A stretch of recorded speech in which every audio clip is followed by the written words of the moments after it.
Hello, everybody. Welcome to book number 6. As a reminder, this book is narrated in front of a live studio audience. I will be your narrator, Mr. Chance Paladin. I am the author and writer and narrator of this book.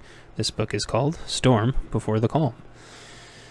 This is an urban survival story, and I am not a professional narrator. All rights reserved. No portion of this book may be reproduced in any form without permission from the author, except as permitted by U.S. copyright law. This is a work of fiction. Names, characters, businesses, places, events, and incidents are either the product of the author's imagination or used in a fictitious manner. Any resemblance to actual persons, living or dead, or actual events is purely coincidental. Content advisory is as follows. I write post-apocalyptic stories, therefore portions of these stories are intended for mature audiences. There's about as much romance as you would expect in a typical post-apocalyptic scenario. Explicit sexual acts where included are germane to the story and not intended to be gratuitous or fetishized. There isn't really any hard swearing worse than what you hear on cable. And there is a moderate range of violence as would be expected in a post-apocalyptic story. However, the suffering aspects are not deliberately glamorized or embellished upon. Please enjoy at your own risk. Forward. When things are going the best, people like to find problems where there aren't any. The times when people are calm and relaxed, they stop preparing, they stop training, they turn on each other and try to find faults, instead of uniting and becoming stronger through common goals. It doesn't take long before each Billy badass thinks they're an island with their own couple guys. It makes them feel great, but they're actually easily conquerable, so there had been a calm nitpicking going on for quite a while. Groups on both sides getting consistently stronger only to divide and isolate. They focused on unified leadership instead of a unified idea. Most groups would form, get strong, rinse, repeat. Nobody paid too much attention, figuring that the groups would come back together in times of need, to rise up and be an unstoppable force, but they never trained together, only in silos. They stopped learning who their neighbors were, and they never cooperatively planned. The calm was relaxing, too relaxing. Few were appropriately ready for the storm. Chapter 1. Trying to get up. Home, stronghold. 8 weeks after the collapse. Late winter, early spring. I'd had a hell of a time getting to sleep. Way too much to do, such precious little time.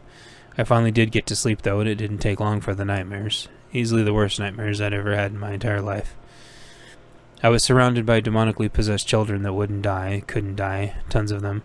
I woke up screaming and drooling, but I wasn't afraid. I fell back asleep each time, even more determined.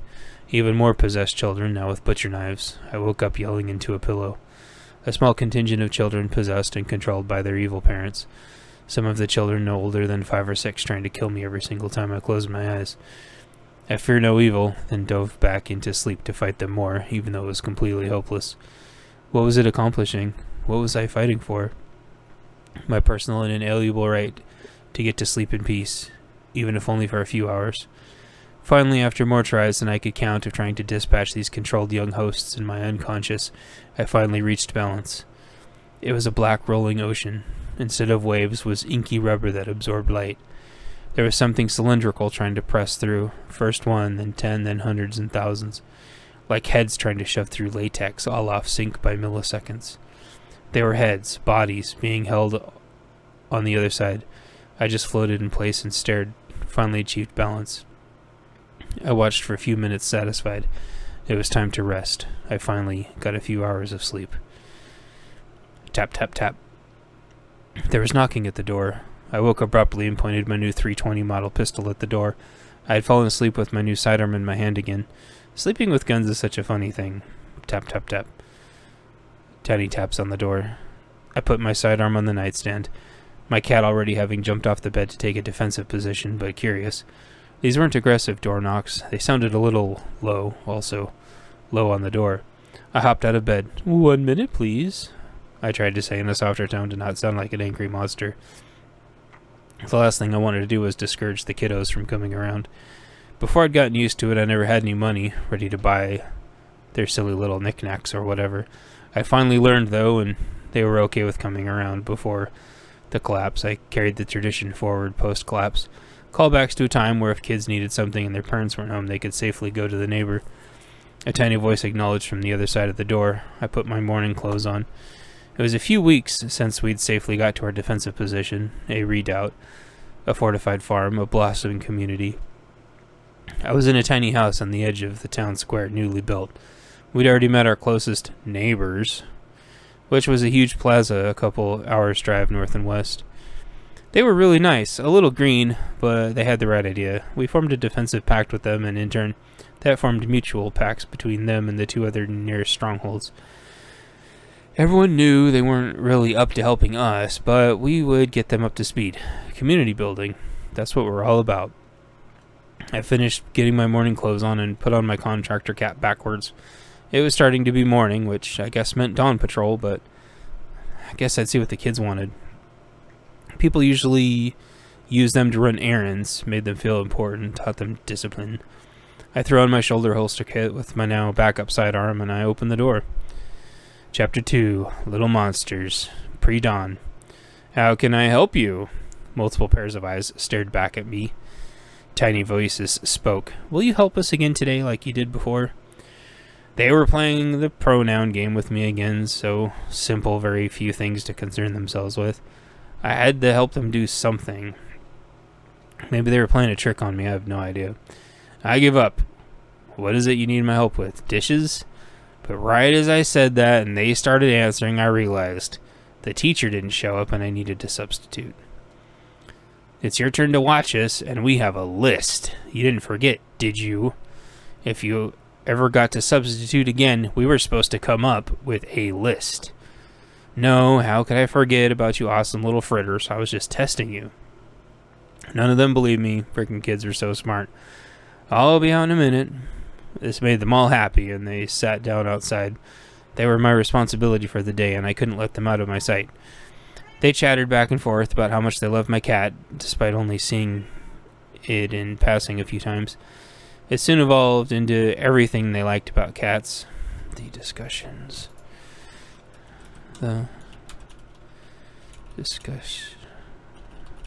would soon evolve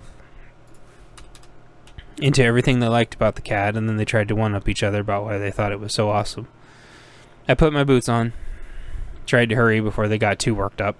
I didn't go full combat load if I had internal perimeter duties. I decided to err on the side of caution, though, and put on my inside the waistband holster and secured my backup sidearm there.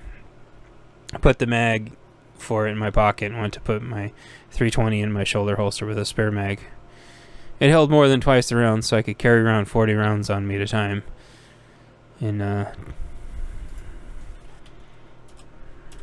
with just my sidearm and spare mag. I checked the chamber indicator and it was loaded as usual. I put the 320 in my holster and snapped the buckle. It wasn't really for concealed carry or quick draw, it was more for comfort and accessibility, but that didn't bother me much. Sure, I couldn't quick draw with it or draw concealed, but I had my concealed sidearm anyway. What's that for? One of the kids asked who was watching me get ready. Apparently they'd opened up the door while I was trying to finish getting ready. Probably trying to play with the cat. Gotta remember to keep the door locked. It's to keep you little ones safe in case the bad people come. As usual, they continued unfazed and quickly retorted, Why don't I get one? I sighed. Talk to your parents. It's up to them when you can start carrying. Aw, yeah, I know. But there's a lot of other things you can do to be helping out, like do the head count. How many do we got today? There's a pause as she counts. Everyone's here, all 12. You have to include yourself. 13? Yeppers, 13. Great, she was even starting to talk like me. I swear kids are like sponges. She said her parents wouldn't let her have a gun yet. She meant her foster parents. I guess we all here are like their parents. Gotta set the example for the next generation. She picked up her shield, my shield, and got them all ready to go when she saw I was done feeding and watering my cat. I walked outside and closed and locked the door. Dawn was just starting to break. That meant breakfast. Chapter 3, Breakfast, Dawn.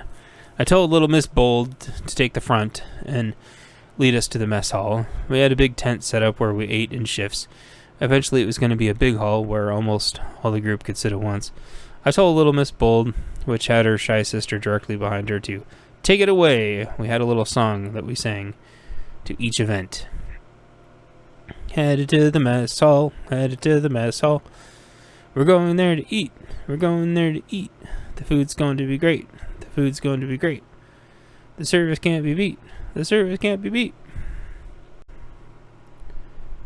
Everyone sang the happy little song, except the shy girl, who still wasn't talking. Nobody gave her a hard time about it. Little Miss Bold never let her out of her sight, really even out of arm's reach, so it was fine. Everyone was out doing perimeter and scouting right now, but we did this song anyway. It gave us all a campy feel and created a routine. Also, since it was dark still, it gave them all a sense of location and courage. If anyone ever came for these kids, we had multiple layers of well-trained, armed people in the woods that would cut them down to shreds. So the songs made them feel secure. Like, there was nothing to be afraid of. They were pretty secure also. There were hidden entrances and exits to the homestead that the patrols could come in and out of. The patrol could show up nearly anywhere unexpected and project far greater organized numbers than we actually had. Nobody knew the schedules either. Not only were we safe from the outside, but no need to worry about hungry kids eating so much food. It threw off our rations if we ever needed to buckle down a bit. And there really wasn't much to be afraid of. We weren't outside of driving radius from the nearest city-state, but we would be for a return trip. There wasn't hardly any fuel left anywhere by now that would be within their operational areas. They know what happened to them the last time they sent a group out this far. They definitely set foot patrols everywhere they could, but we were over 20 miles out from that, so we were at least 35 miles away from the city-state, I'd guessed. Portlandia, the crap hole was called. We estimated that 20 miles was walking distance for a day, and the other side had been doing 5 to 10 mile scouting excursions. That was so they could do 5 to 10 miles out and 5 to 10 miles back. We'd estimated that sooner or later they would be sending out significantly smaller patrols outfitted for overnight, but they would be scouts only. If we ever caught them, it was shoot on sight. So far we hadn't seen any, only guessed as to their eventual existence. We got up to the mess hall and I shuffled to get in front to open the door for everyone. Everyone could smell the pancakes and oatmeal, and it was a big morale booster. I let them all in and they broke ranks and ran towards the food. I assured them that there would be enough food for them all, but they were hungry little monsters. I never really tried to guess their age, but figured they ranged between 7 and 11. Anyone younger than that, and they were all in the house, the big house, with mommies in a younger aged education and social system. I got all the ages and really maturity that were able to leave the main house and listen to directions and instructions. Basically, the kids that didn't want to come out did activities in the house all day until they were ready to come out. I had volunteered to be the teacher's aide. It was sort of more like an armed babysitter, but I thought of it more like a camp counselor. We have someone that used to be an actual legitimate teacher, and he still tries to teach, but more often than not, he more suggests what they should be working on. So he just helps put the curriculums together now and teaches when he can. He was retirement age and was getting tired more often with all the hectic stuff going on. I think he was also running low on his meds, unfortunately. Though he didn't want to tell anyone or ask for help. Probably was happy with the state of affairs reverting back to its natural state. Back when people got old, they got to drift away quietly instead of being an astronomical burden on family and system. But he wanted to help as much as he could in the meantime. Send off the next generation proper-like. The kids had been complaining he was drifting off in class and his lessons weren't making much sense. He wasn't a bad guy and wanted what was best for the kids. Really old school though, liked telling a lot of stories and lessons, and the kids seemed to be most receptive to that anyway. Peppered in with a little math so they at least knew the basics. No tests.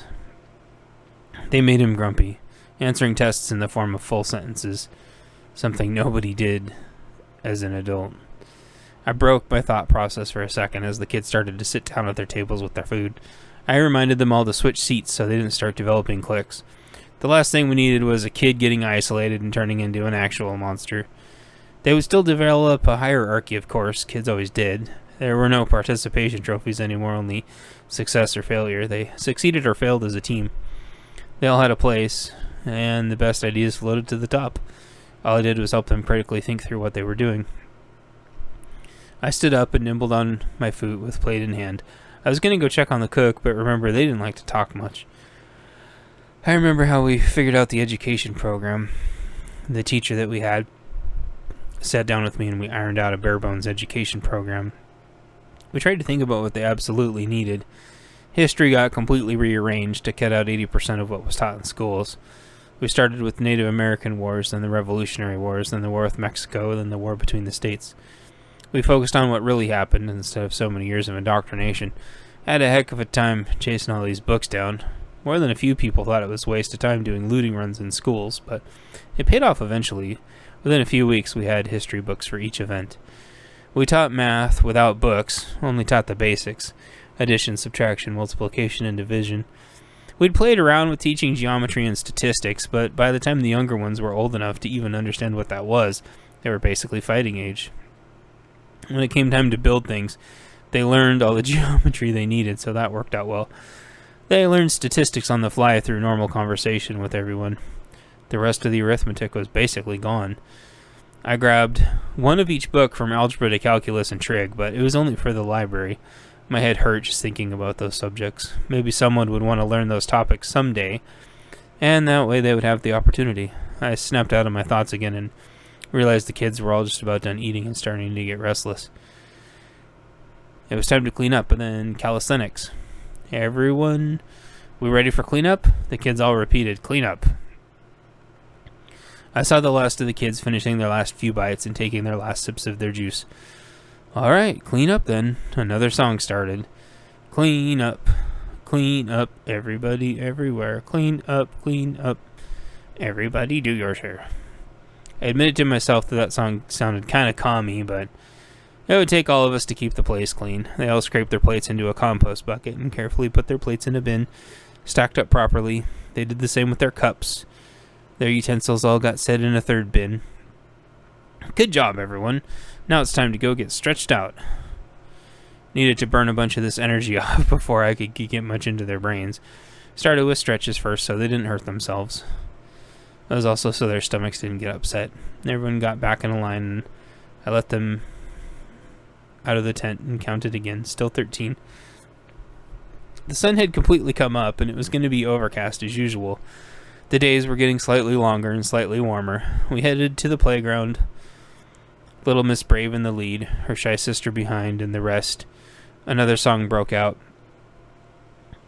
Where will we be? Where will we be? When you need us? When you need us. We'll be at the playground. We'll be at the playground. That's where you'll find us. That's where you'll find us. We thought about trying to keep the kids quiet, like as if it somehow wouldn't attract people if they were quiet. Reality was, though, that the patrols kept everyone plenty far away, and the forest rapidly sprouting up dampened the sound a lot. Keeping the noise down, the numbers down. Whether we had guns, kids, females, it wasn't a high priority. People were going to find out regardless, and we were going to train regardless, and we didn't keep prisoners. All the other townships had similar rules, and there hadn't been any breaches or leaks. So it was pretty good, and an agreed-upon system. Chapter 4, Playground. Morning. We made it to the playground, and they all stopped before playing. They knew they had to do their stretches first. I asked one of the more athletic kids if he wanted to lead the stretches, and he did. We stretched our legs and our arms, and I stretched out with them. We didn't sit down in the grass or anything because it was wet. All the kids had rubber boots, just like I did as a kid. All the kids were appropriately dressed for the weather, and nobody cared what style everyone else had. I gave them all jobs, tasks, and responsibilities, so they weren't in permanent super competitive mode. There would be some of that anyway, but oh well. It was calisthenics time, so I had someone else lead. I chose one of the kiddos that was a little slower, so we didn't get so fast that they couldn't keep up. We did some jumping jacks, and I kept him encouraged so he'd know I wasn't picking on him. Did a few push-ups, and they didn't get too wet. We kept the grass here short with push mowers. They did their mountain climbers, then they all jumped up ready to go. How's everyone feel? I asked. They all said back, amazing, except for Quiet Girl. She was smiling at least, and I nodded. Is everyone ready to clear the base? They all shouted back at me, yeah! Alright, stack up, let's do this. We had a play structure for them that was set up as a bunker, play fort sort of thing. They spent several times playing in it every day, making up games and stories. It had swings and ladders and everything kids could want, but it was also a functional defensive location with multiple loopholes and a little attic in the whole 9 yards. There was even a proper American flag on a mast at the center of the base. Alright, let me check it out. First, y'all get ready and come up with a plan. It had natural light that illuminated the inside, but I shined my light around the inside just to make sure. My flashlight hadn't left my pocket lately. I was hoping for a new one soon that could be USB charged or something, but we'll see. It wasn't like the specialized batteries were coming back anytime soon. I didn't expect any bad guys to be in here, but I was used to checking anyway. Bad experience as a kid with nails and used drug needles laying around my play areas. Broken bottles and used condoms were also pretty regular. Stupid things like viruses and puncture wounds were a death sentence now. I was hoping these kids would never have to deal with that stuff ever again like we had to growing up. I checked the multiple rooms. Nothing shiny reflected back at me. No snakes or anything weird like that either. Would hate for them to freak out over a garden snake. Poor things would freak out at the sight of people. So therefore it was safe for the day. I came back out and they all looked determined and ready. Alright, y'all have your positions chosen? They all nodded, fiercely determined and grinning. I stepped back. Alright, let's see what y'all got then. They trotted over to the door, several on each side. The boy who took lead waved his hand until everyone was watching. As soon as everyone was, he pointed at two and pointed at his eyes, then he pointed to the right. They nodded back and gave the thumbs up. He pointed at two more, pointed to his eyes, then pointed to the left. They nodded and gave their thumbs up. He pointed at two more and pointed up to the second floor. Then he pushed his hand palm down and made a fist. He thought for a second, then did knife hand chops forward and back. They both nodded and gave thumbs up. He looked at everyone that hadn't got instructions and pointed half to his side of the door and half to the other, then he made a fist. They all nodded. He moved his hand behind him and pushed his palm forward towards everyone. They all nodded, including Shy Girl, and away everyone went to where they were supposed to go. The lead got behind Little Miss Bold, who still had my shield. Apparently she was going to be lead entry. He looked behind his shoulder, and the two had slowly got on the roof of their play structure. Everyone was watching him that was part of the entry team. He counted down on his hand where they could see 5, 4, 3, then 2, then 1. He gently tapped on Little Miss Bold's shoulder, and she opened the door. She stood back, and the lead on the other side pretended to throw in a flashbang. Then they all charged in, yelling like little hellions. I think I heard some clears shouted, but it immediately segued into them playing for about a half an hour. We didn't have a set recess duration for them. It was part of being a kid, and we wanted them to enjoy being kids. Recess was done when they were pooped out. Or if the weather got too bad.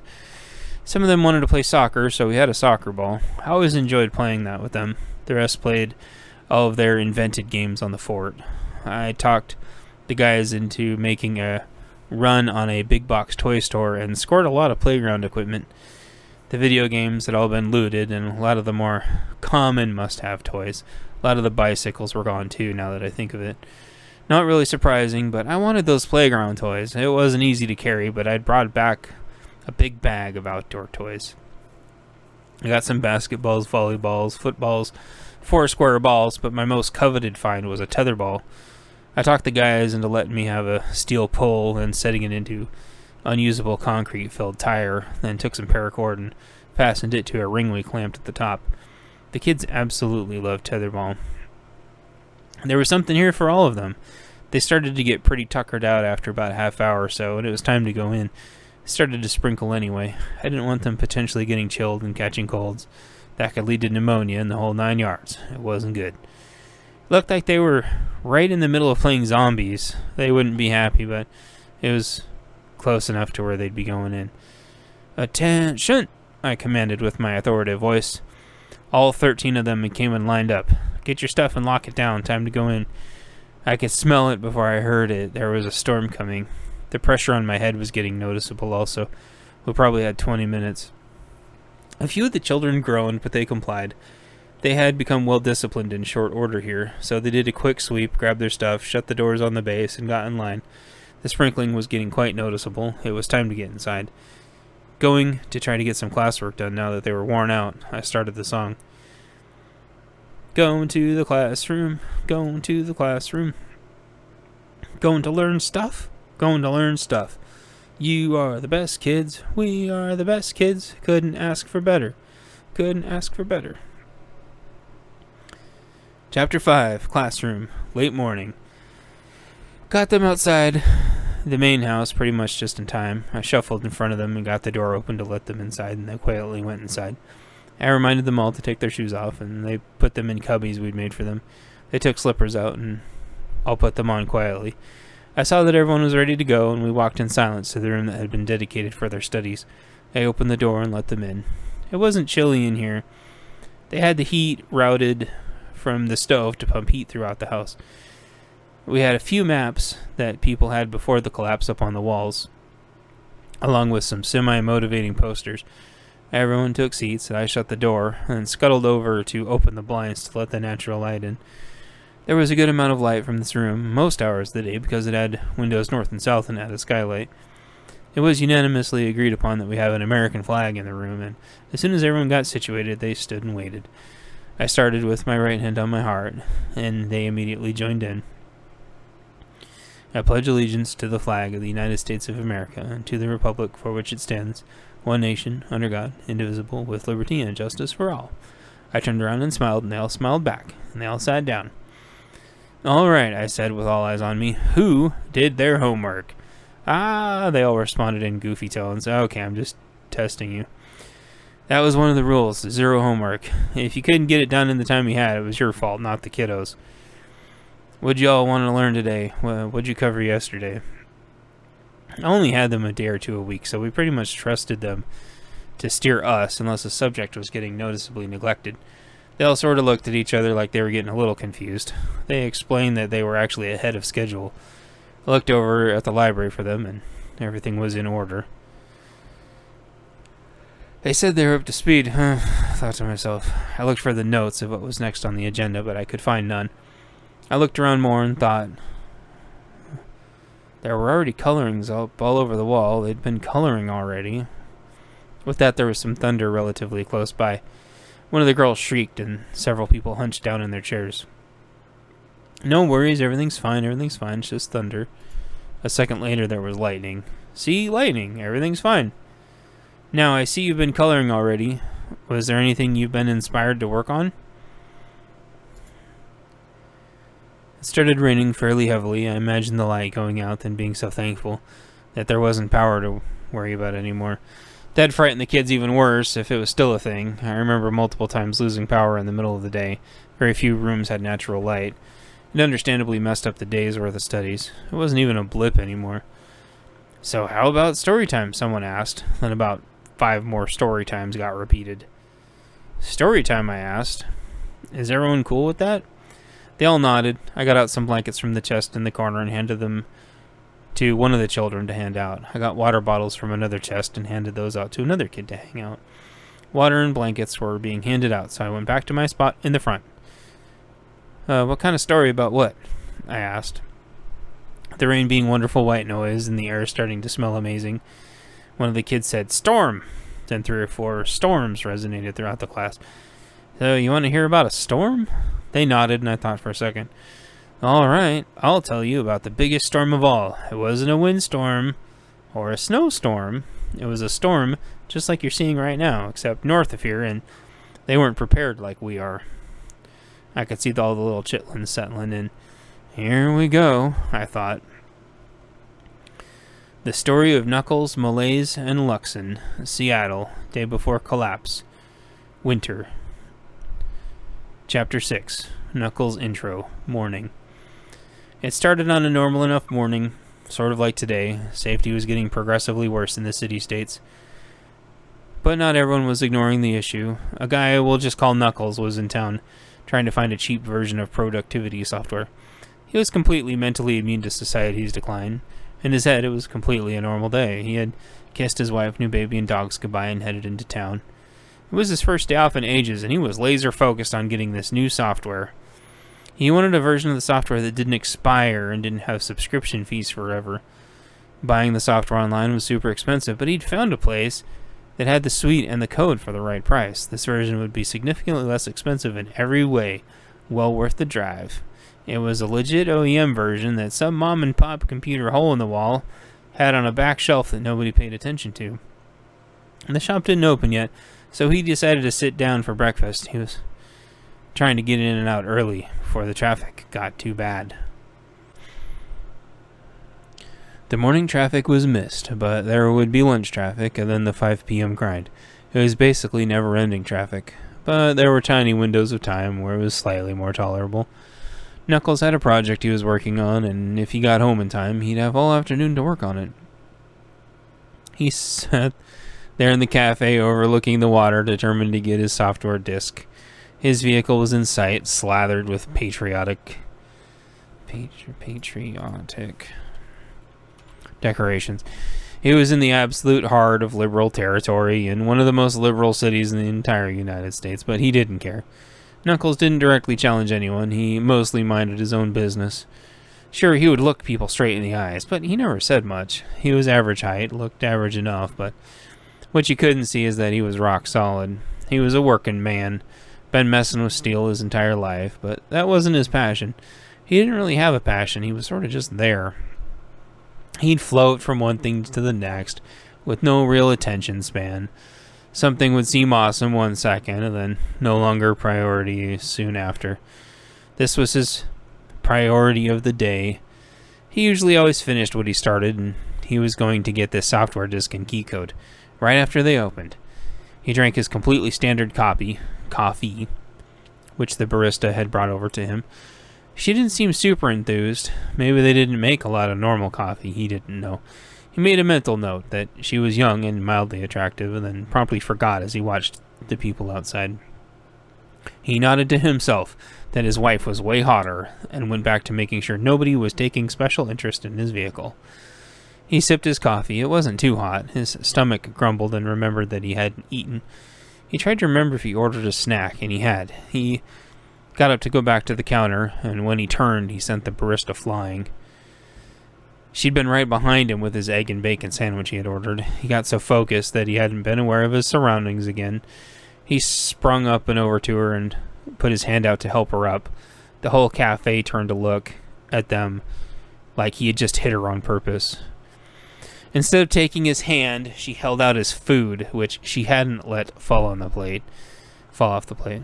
He took the food and set it on his bench that faced outside, and when he turned around, she was already up. "Sorry," he said painfully. She looked at him without saying anything, as if trying to figure out what she should do. It was getting odd feeling in the cafe. They both knew the hipsters in the cafe wouldn't do jack about it, but they could easily call people who would. "How's the coffee?" she asked. "Fine." He searched for her name tag, trying to not let his eyes wander with everyone's eyes on him. "Malaise. Thanks." "Welcome," she said, noting to herself that he said her name. "Enjoy your food." Knuckles nodded and sat back down. He felt like a total tool. He didn't hear her walk off, but he heard everyone else go back to their business. He didn't dare turn to watch her walk off. It would draw even more attention. Within a few seconds, he was watching outside into his vehicle again. He saw more people walk up. It looked cold. Everyone was bundled up. It wasn't freezing cold, maybe just above freezing. The glint everywhere illustrated that it had indeed been freezing overnight, which is why it was so dry, but it would warm up, and then it would rain, just like it did every day here.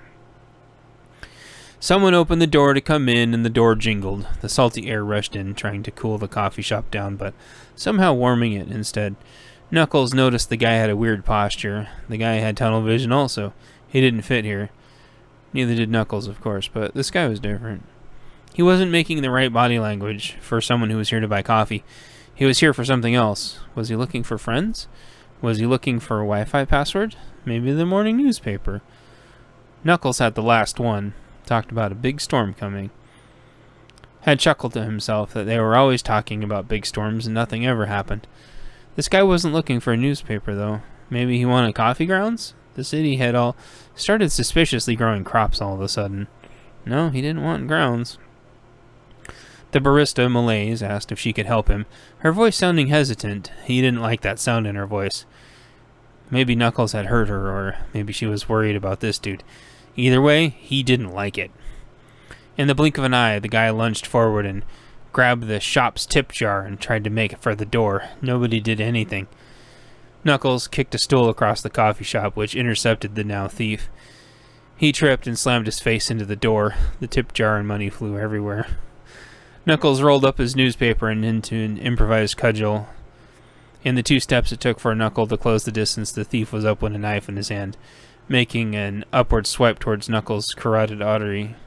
This new biology training that the other side had been doing had really been sinking in. Knuckles anticipated this and had moved at the last second, the knife missing his neck by hairs. In the same motion, he brought the newspaper down on the guy's hand. He dropped the knife in pain, and Knuckles kicked it away. The knife slid behind the counter. Still nobody did anything. Now disarmed, Knuckles opened the door and dragged the guy outside and around the back. A minute later, he came back in to everybody's gasp. Nobody had moved. Knuckles picked up the tip jar and set it back on the counter. These ladies didn't make much. How was it right for someone to take their money? He put in a $10 bill and grabbed a sandwich and coffee and left. Whenever law enforcement was done with the 50 things in front of this event, they would eventually want to talk to him. He wanted to be out of town by then. He got in his vehicle and went to drive away. A small group followed and took pictures of his vehicle as he left. He didn't think much of it. People took pictures of his vehicle all the time. He'd go hang out on the docks. The hipsters never went down there. He loved fishing. Maybe he'd find some fishermen to hang out with. Chapter 7. Malay's Intro. Pre-dawn. Malays lived with her dad in a 2-bedroom condo in an upper-middle-class part of the city. She mostly had the place to herself, though. Her dad was a ship captain and spent most of his time out in the harbor ferrying people around the many islands to enjoy the peacefulness. Malays was up before her alarm, getting ready to get the rest of the city ready for the day. She was a barista at a local coffee shop. Not one of the highest end in town, but definitely up there. She didn't make much per hour, but she did well in tips. People up high in the government kept trying to get rid of the tips, but being an independent coffee shop, they'd been able to hold out. The minimum wage hike had thankfully not cost her job, like it had almost all of her friends. She ran the shop with a skeleton crew now. The staff included only her and the manager, and they had a part-time person that closed the shop. The part-timer was a personal friend of hers. They went to school and worked opposite hours, though, so they basically never got to see each other. But employment was employment. As she was getting ready, she felt like talking to her dad and was about to give him a call. She wondered what he was doing right now. Unfortunately, as she was scrolling down to his name to hit call, a call came in. It was her boss. Boss. Running late. Need you to open. Malays. Okay, but you'll be there in time for the rush, right? Malays heard some commotion in the background and the phone went dead. Her question unanswered. There wouldn't be time to call back and get this all sorted and still open the cafe in time. She finished getting ready and paused just before she left. She remembered that things were getting worse, and her dad left her some happy spray, as he called it. There were 2 cans. One looked like it was red and sticky, another one that had military or a SWAT look to it. It almost looked like a smaller version of a fire extinguisher. Malays was nearly done with her degree in chemistry at the local university. Go dogs, she said quietly in her mind, and put a can in each pocket. She knew one had CS in it and would make someone's face involuntarily swell. It would close their eyes whether they wanted them to or not, and then they would start choking.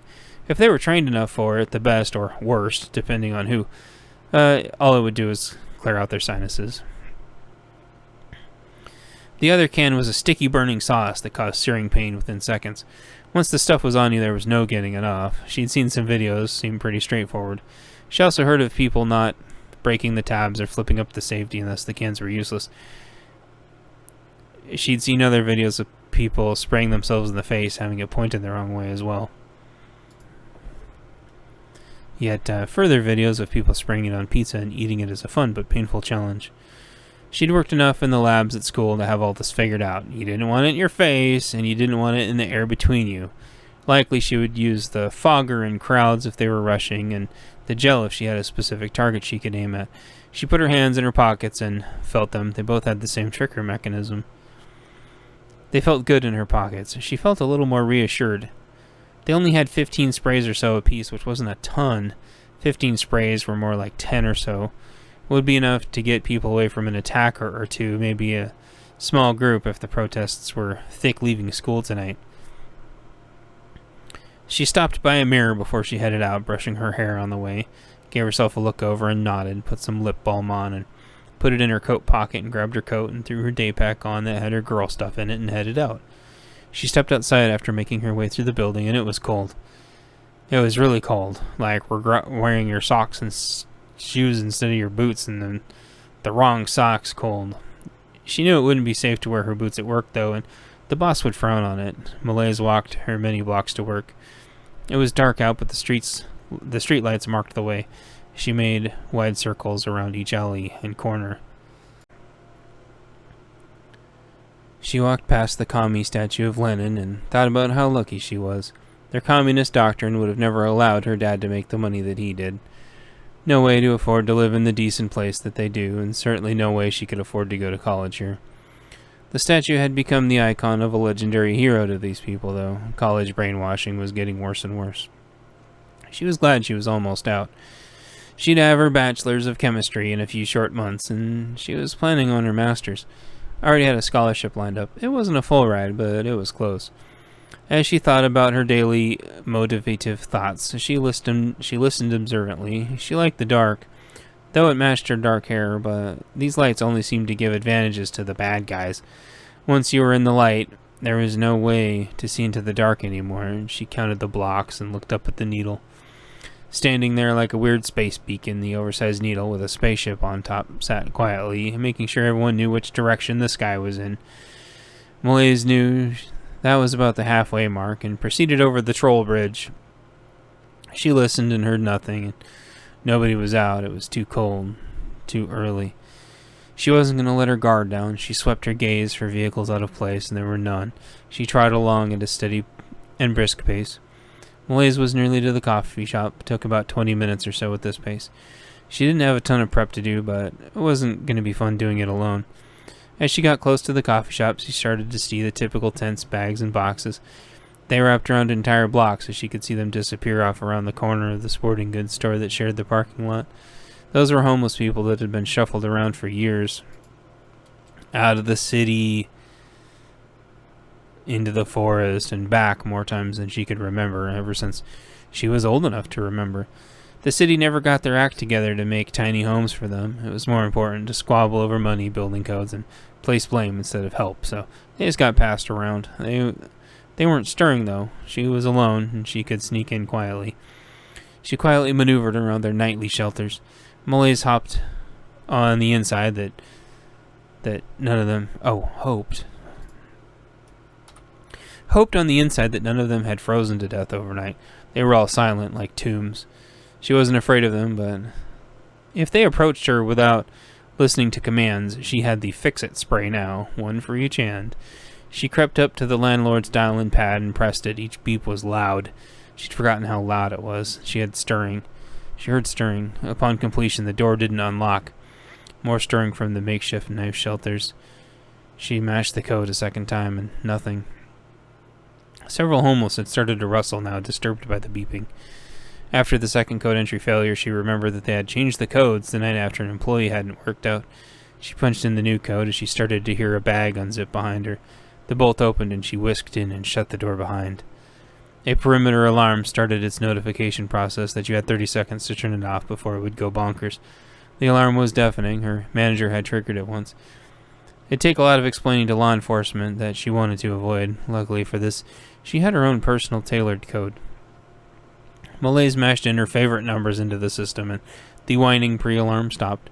She breathed a sigh of relief and began to calm her heart rate. The climate control here was pre-programmed, so it was already pretty much the right temperature. As soon as she got the coffee started, it would balance out. She flicked on her prep lights and looked at the clock. She had about an hour until go time. She started getting the day's worth of food ready that she could. The rest would be delivered just in time when the store opened. The rest had been delivered last night. When she got out of the fridge, she got a text. "Get to the shop, okay?" It was her dad. Yes, he was up. She wrote him a nice text and was about to hit send when she got another text. Sigh. It was the boss again. Malaise texted back. "Got here okay. When are you coming in?" She waited a few seconds and no response. So weird. Malaise couldn't wait to be done with this job. With the scholarship, she wouldn't have to work here anymore. She began her prep work so she could get this store opened. Chapter 8. Luxon Intro. Luxon was doing his morning routine of respecting all of his deities. It made him very happy. He had a lot to be thankful for. There was some weather-related and some bounty-related thinking going on. Usually living on the edge of finance, he was surviving all right for a while. He had also met the love of his life, and they were doing great together, but today was a special day. He was going north to hang out with his friends in what was going to be the biggest get-together they'd had in ages. He kissed his girlfriend goodbye, who was still asleep, and gave his dogs big hugs and loaded his gear and headed towards Seattle. It would take him about 2 hours to get there, with light traffic through 2 other cities that were in the way on the I-5 belt. He made sure to fuel up first so he didn't have to stop later and grab some snacks at the corner store, and away he went. Traffic was heavier than expected, especially past the airport for some reason. He shrugged it off and smiled about his happy day. Soon after, he pulled into the coffee shop that was supposed to be the earlier of the 2 rendezvous points. He pulled in and got out of his car and locked it and sauntered in. He was open carrying his .45 like usual, and it got everyone's attention quick. It was like an old western movie where someone could walk in and the piano would stop playing, or country movies where the record would skip off the track of the jukebox momentarily. He got a kick out of it and gave everyone a big smile.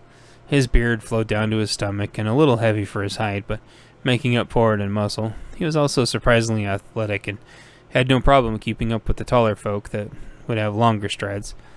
Unlike most people, Luxton didn't carry to show off or to prove his point. That's just how he liked to carry. Nobody ever gave him crap because he didn't look like the kind of fellow you'd want to confront. He ordered his beverage from the barista, then let her know there would be more coming. She didn't really respond. Seemed a little out of sorts. While waiting for his beverage, he looked around. The morning rush was over, and Luxon noticed that the regulars looked a little on edge. It wasn't the usual vibe he got from people due to his aura. It seemed like they'd already seen some violence this morning. He turned to face the barista. "Everything okay?" he inquired. She responded, "Everything's fine. I forgot. You want whip?" He figured she just didn't want to talk about it. Everything seemed fine enough, he supposed. "Whip sounds awesome. Much appreciated." She brought him his drink, and he went and found a spot to sit down. He definitely attracted some attention from the regulars. Most people there were diligently doing their homework, but there was a few that were eyeballing him. They couldn't make up their mind about something, kept looking at their phones and whispering in their huddle. "Oh well," Luxon thought joyfully to himself. He couldn't wait to actually start the day. He'd work on his drink for a bit and looked out in the parking lot. He could see in the reflection the small group of guys was still looking at him and looking in their phones. Maybe I know them, he thought. They didn't look familiar. He thought about talking to them when another group came in out of the cold from around the corner of the building. The group didn't look like they were here for coffee, and they quickly met up with the other group that had been eyeballing him. Where 3 were a concern but fairly manageable, the number was now 7. 7 was not a good number. Luxon immediately regretted leaving his walking stick in the car.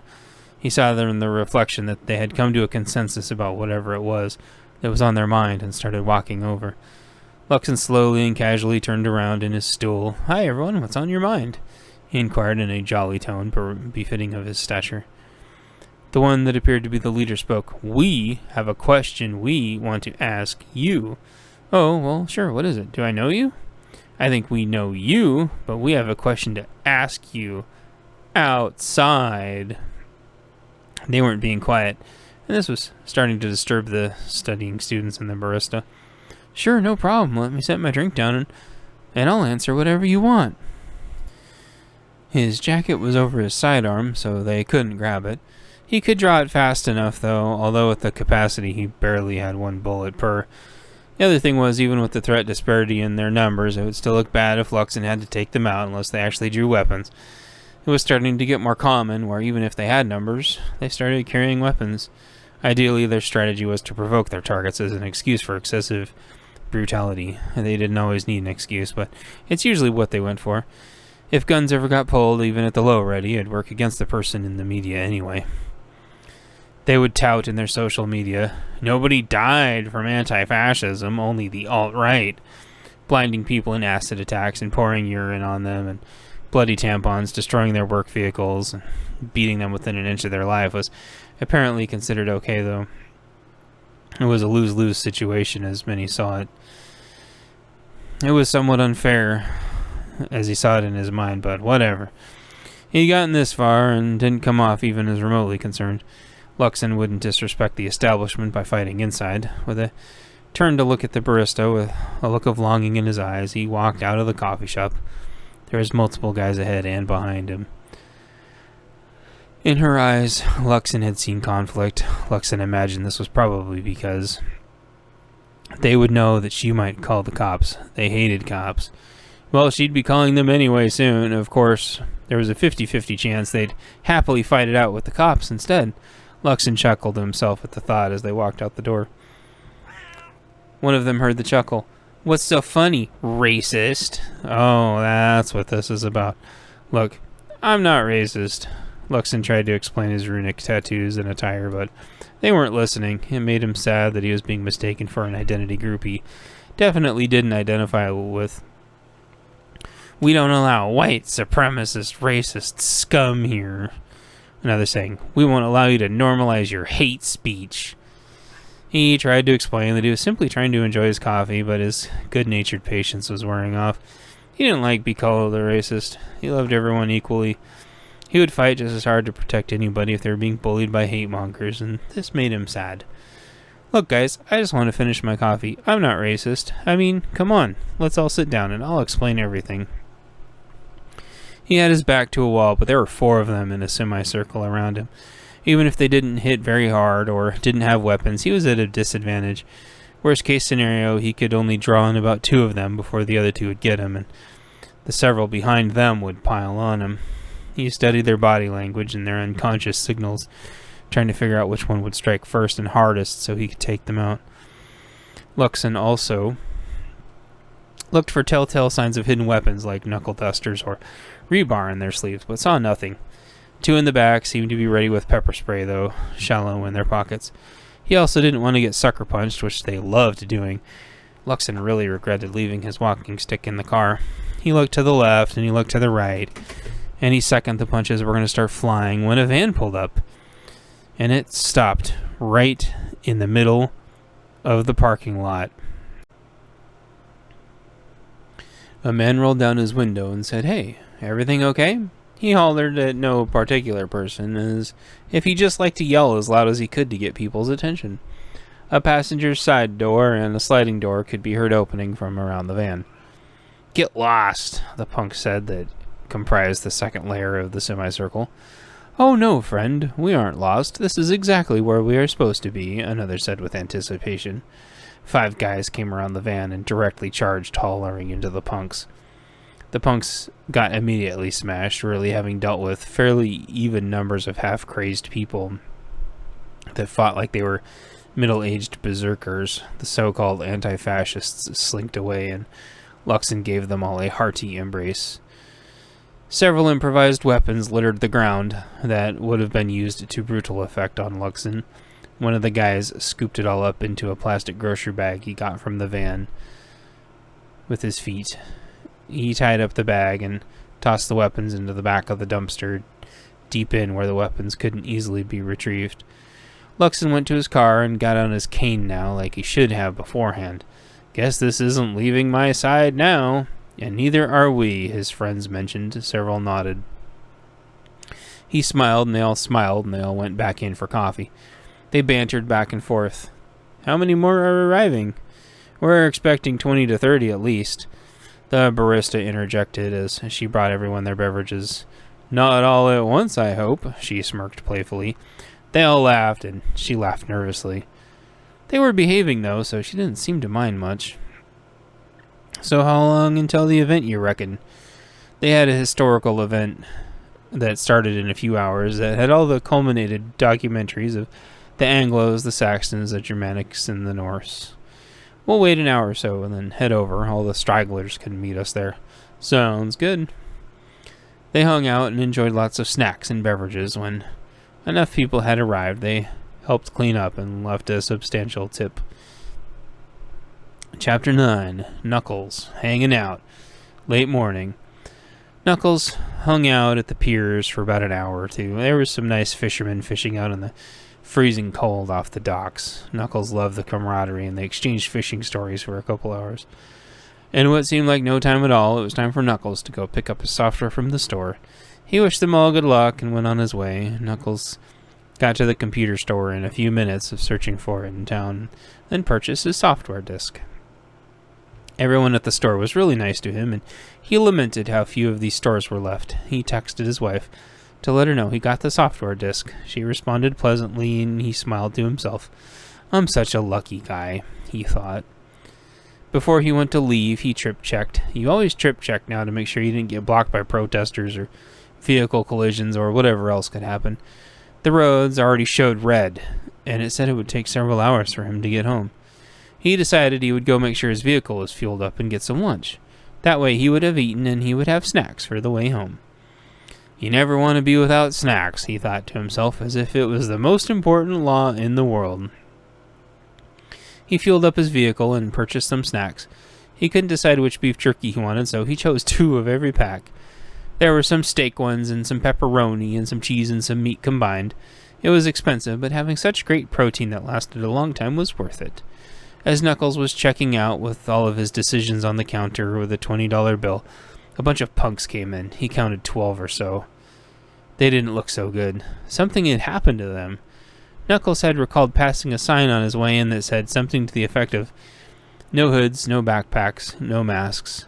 The punks looked at Knuckles, stopped, and all stared. Their eyes got wide. They were all wearing backpacks, with hoodies on, and masks. The punk kids left the store immediately, which seems to give relief to the clerk as he stared out into the parking lot like a miracle happened. The clerk then looked at Knuckles and saw his fists balled. The clerk without hesitation told Knuckles that those bags of jerky were on him. The clerk handed the $20 bill back to Knuckles with the bags of preserved meats.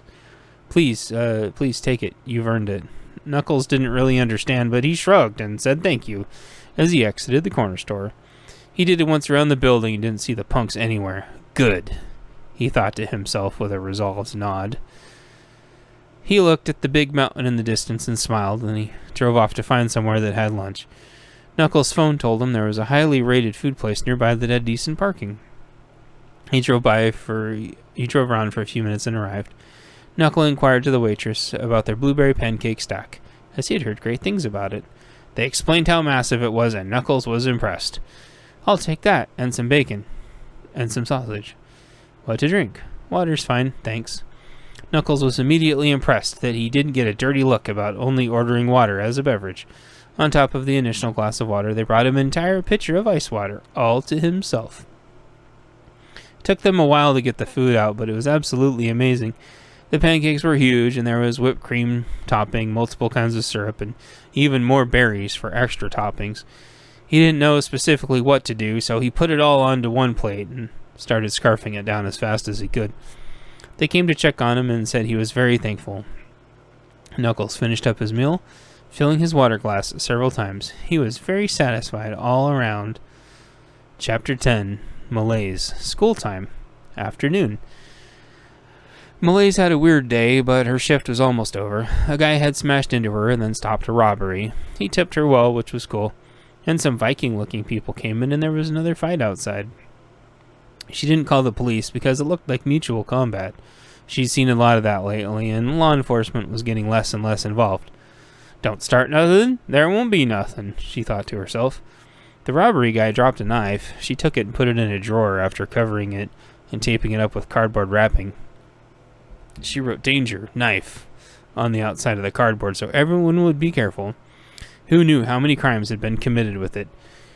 She didn't want to be anywhere near that trashy blade. It was about time for her friend Darcy to come swap out with her. Her manager never showed up. Malaise stopped bothering trying to text her. The last 3 texts had gone unresponded to. She texted her friends to make sure she texted her friend to make sure she was coming in, and of course she was. There was a lull in the day, so Malaise cleaned. Before long, her friend came in, and it was near the end of Malaise's shift, and Malaise told her friend all about the day. Her friend didn't believe her at all. "Hey, before I forget, Malaise, I have that thing for you I was working on. They went in the back for a second to be out of everyone's view. Even though nobody was in the store, just human nature, the girl pulled out a mask with a giant beak. Done for you, just before the party tonight. Wow, thank you so much, Malaise said. I don't know why you wanted this so much. It looks hideous, but I made it exactly to spec. Darcy was going to school to be a costume designer at the local university. The rest of the costume was complete except for this part. This was going to be a costume party tonight, and Malaise was going to nail it. Thank you so much, Darcy.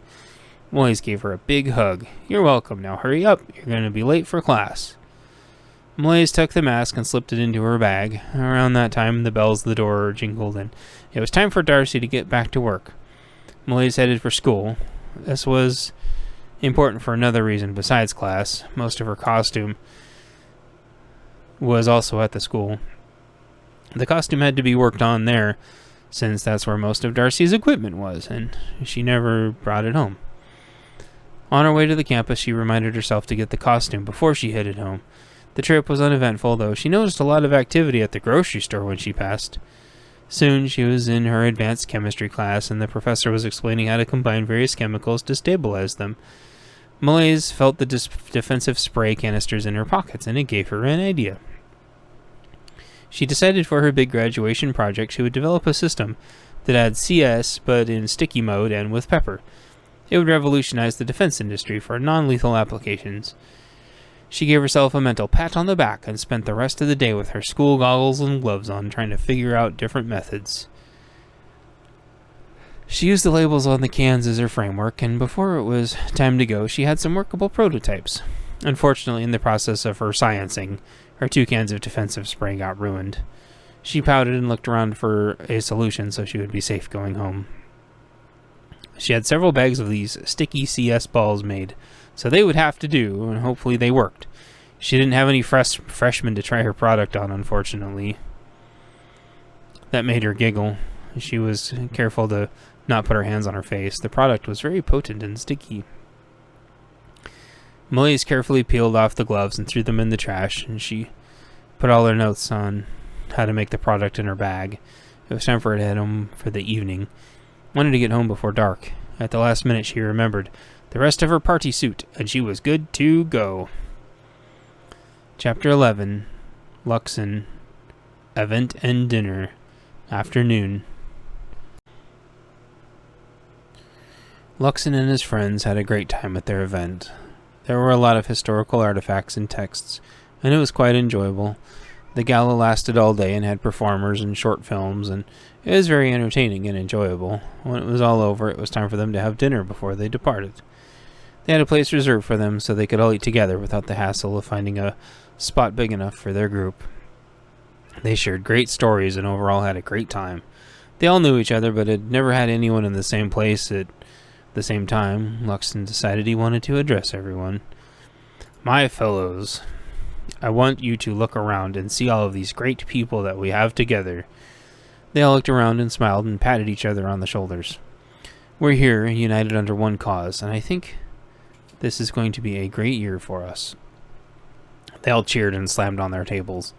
This troubled Luxon for a second. He decided not to get them too excited. I also want to take a second for us to remember everyone who couldn't be here for one reason or another. They may not be here physically, but they are here in spirit. Everyone mellowed down and nodded solemnly. There was a lot of eating and bonds being created into the evening, and then everyone remembered they wanted to get on the freeway before dark. In this city, like most of the cities, getting on the freeway was an absolute pain. They all went outside and saw what looked like a huge storm on the horizon.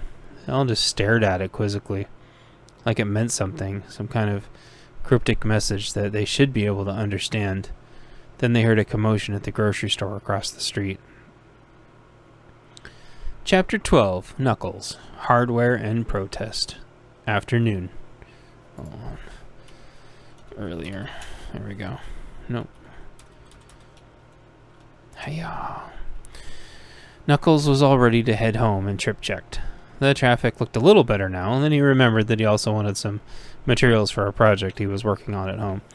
He checked his phone and found the hardware store. It was nearby.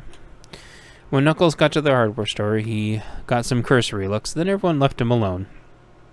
He picked out the objects he needed, some nuts and bolts and brackets.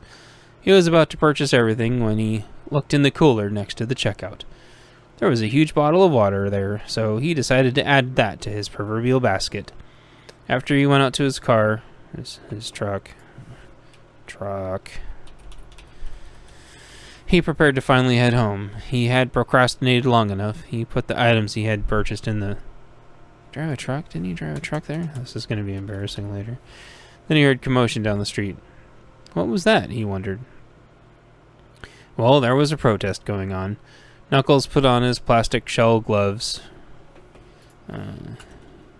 He always kept with him. And went down to see what was going on. As he got closer, Knuckles saw some peaceful protesters. He shrugged at himself and then heard a smash.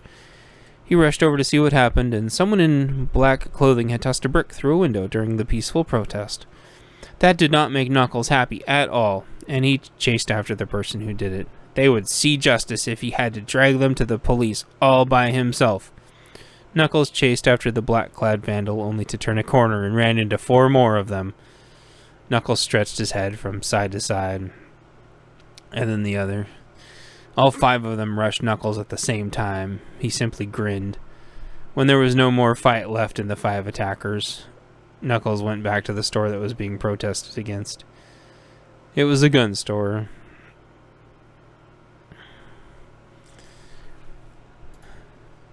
Knuckles decided the best thing to do to protect this locally owned business was to stand in front of the smashed window. It was barred still, of course, but it seemed to Knuckles like the right thing to do. He would stay in front of the store until they left. Then he would help out the store owner to repair the damage in preparation of the bitter night climate right off the coast. There were 30 or so protesters yelling and screaming about whatever. Knuckles didn't care. He toned it all out. He'd heard it so many times before. He thought to himself, these must be the few remaining idiots that blame guns instead of going out to get their own. Most of the people of their ideology had resigned that guns were actually were the answer for self-defense a year or so earlier. The protest went on for about an hour or so until some young men in matching polos came and stood next to Knuckles. He remembered hearing about this group, formed by a brave warrior who fought many black-clad troublemakers, armed with only a stick and shield. They had been beating up defenseless elderly people who believed differently about speech of all things. Knuckles was glad to have these polo-wearing heroes on his side, real warriors. They stood shoulder to shoulder until the mob left. After the mob dispersed, the group of well-disciplined gentlemen took off as well.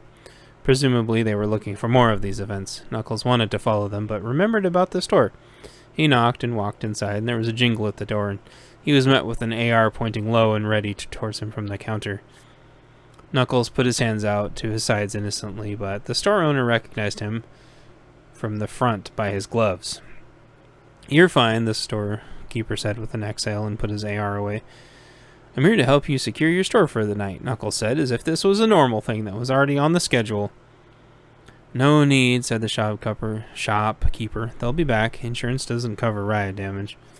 "What do we do?" Knuckles asked, confused, as if his big plan was unraveled already.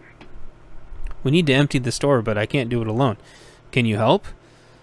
"Sure, let me go get my vehicle. It has enough room for all of this," Knuckles said zappily, thinking his new plan was grand. The storekeeper thought about it for a second and didn't have much choice. He knew he'd have to get the product all out in one run, and there was no way he could do it alone with the vehicle he had. Knuckles texted his wife to let her know, and went to get his vehicle. He told the store owner he would be right back. On the way to his truck, Knuckles looked up at the horizon as the sun started to get near it. It looked like a huge storm was coming. He got in his big SUV. Yes, he wasn't a car, it was an SUV. And headed back to the gun shop. The owner knew who it was right away because it was smattered with Patriot stickers. Right then, the owner knew that the right guy had arrived at the right time. The owner told Knuckles where to pull around the building. The owner knew he couldn't risk these being stolen overnight or damaged by the weather. His livelihood would be ruined. Together, they loaded all the firearms and as much ammo as they could into the vehicle. As the sun started to set, they completed loading up Knuckles' vehicle and closed it up. They both got in the vehicle and prepared to drive away. Chapter 13, Malaise, Party time. Evening. Malaise had about a half an hour to get back across town before it got dark. She walked at a very brisk pace, feeling like things weren't right. There were a lot of people shopping for grocery food, way more than usual. She thought that was weird. The closer she got to her and her dad's condo, she realized that the grocery lines were going out the store. People were cramming in. She snapped a photo with her camera and went to send it to her dad. Her phone. That's when she realized her prior message never sent. She sent it off and sent the photo. She rushed to the condo feeling very uneasy. From her window facing west, she could see a huge storm rolling in. From the north, she could see a lot of street activity. She'd never been happier to be home. She just really wished her daddy was there. She checked her messages and nothing had been received. She made sure her messages had sent, and they had. Maybe her dad was already stuck in the storm and he was too busy, or there was some interference. She knew he would be okay, though. He was on an amazing ship that could stand up to huge ocean storms easily. Or so she would at least hope. It was getting late, and she wanted to get ready for the party. She changed out of her work uniform into her outfit for the costume party. The costume comprised of a pair of black light-absorbent legs with huge cargo pockets. She wouldn't be carrying a pack with her costume, so she needed a place to stuff all of her important items. Next was her top. It was a full-sleeve leather piece with buckles that could be tightened. She thought back to the running from location to location and decided to change into a more athletically supportive undergarments and put on a thermal top on top of that for warmth. Over the thermal, she put on her leather, and before buckling her top, remembered to put on her boots.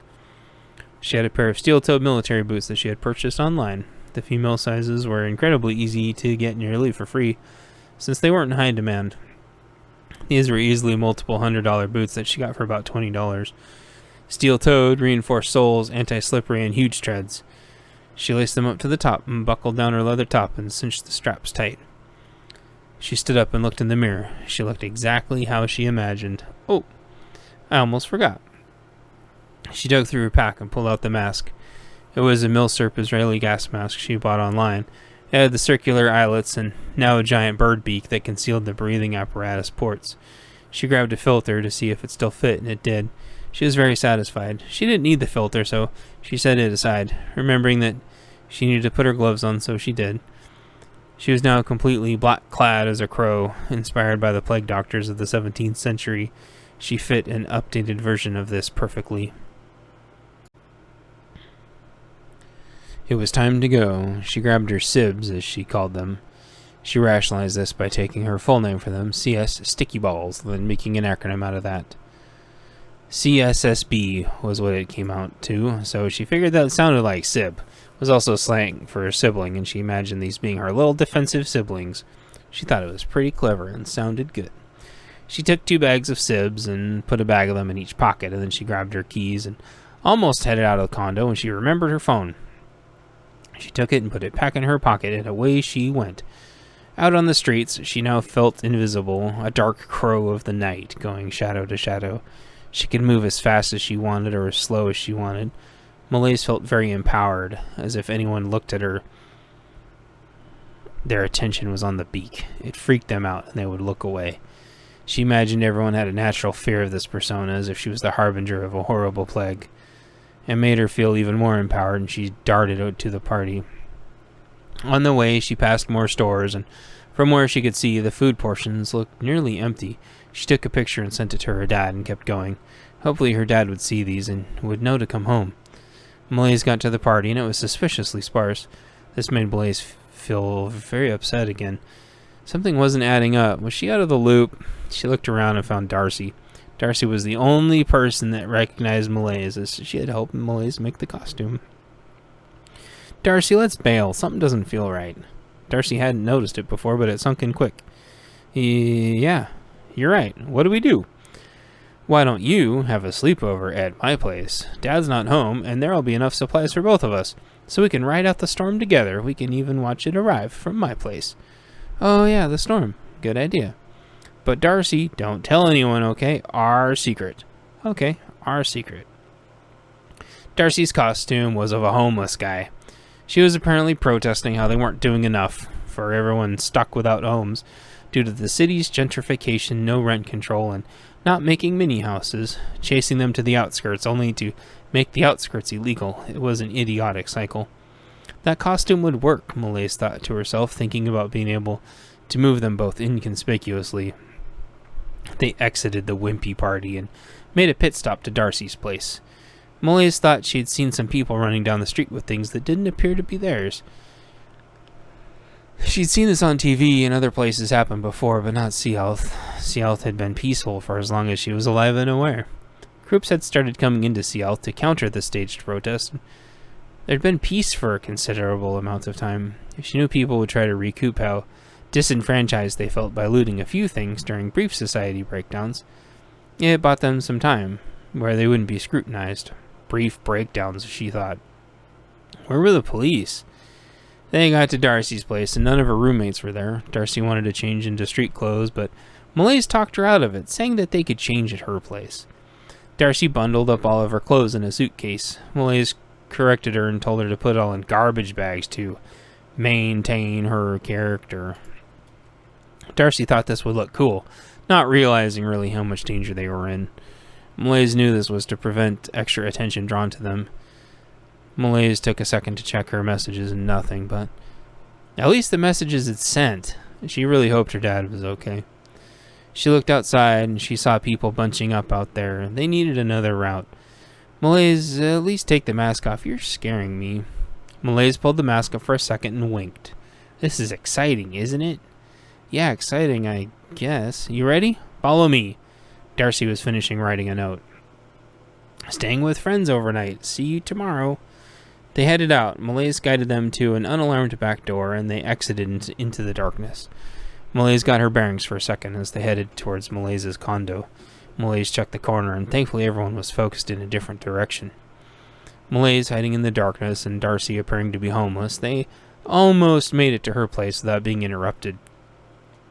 About a block away, someone from across the street mistook Darcy for someone they recognized. Darcy kept walking confidently, thinking she was close to Malaise. She knew better than to let people close the gap on her. She acted like she didn't hear the person. Malaise hung back, as the guy hadn't seen her in the shadows, apparently. The guy got up behind Darcy, getting angry and now vocalizing it. Darcy started to cry, and it was apparent she wasn't a homeless guy from the sound of her soft whimper. This made the guy even more mad that he was deceived. He tried to swing her around to address him face to face to explain this ruse.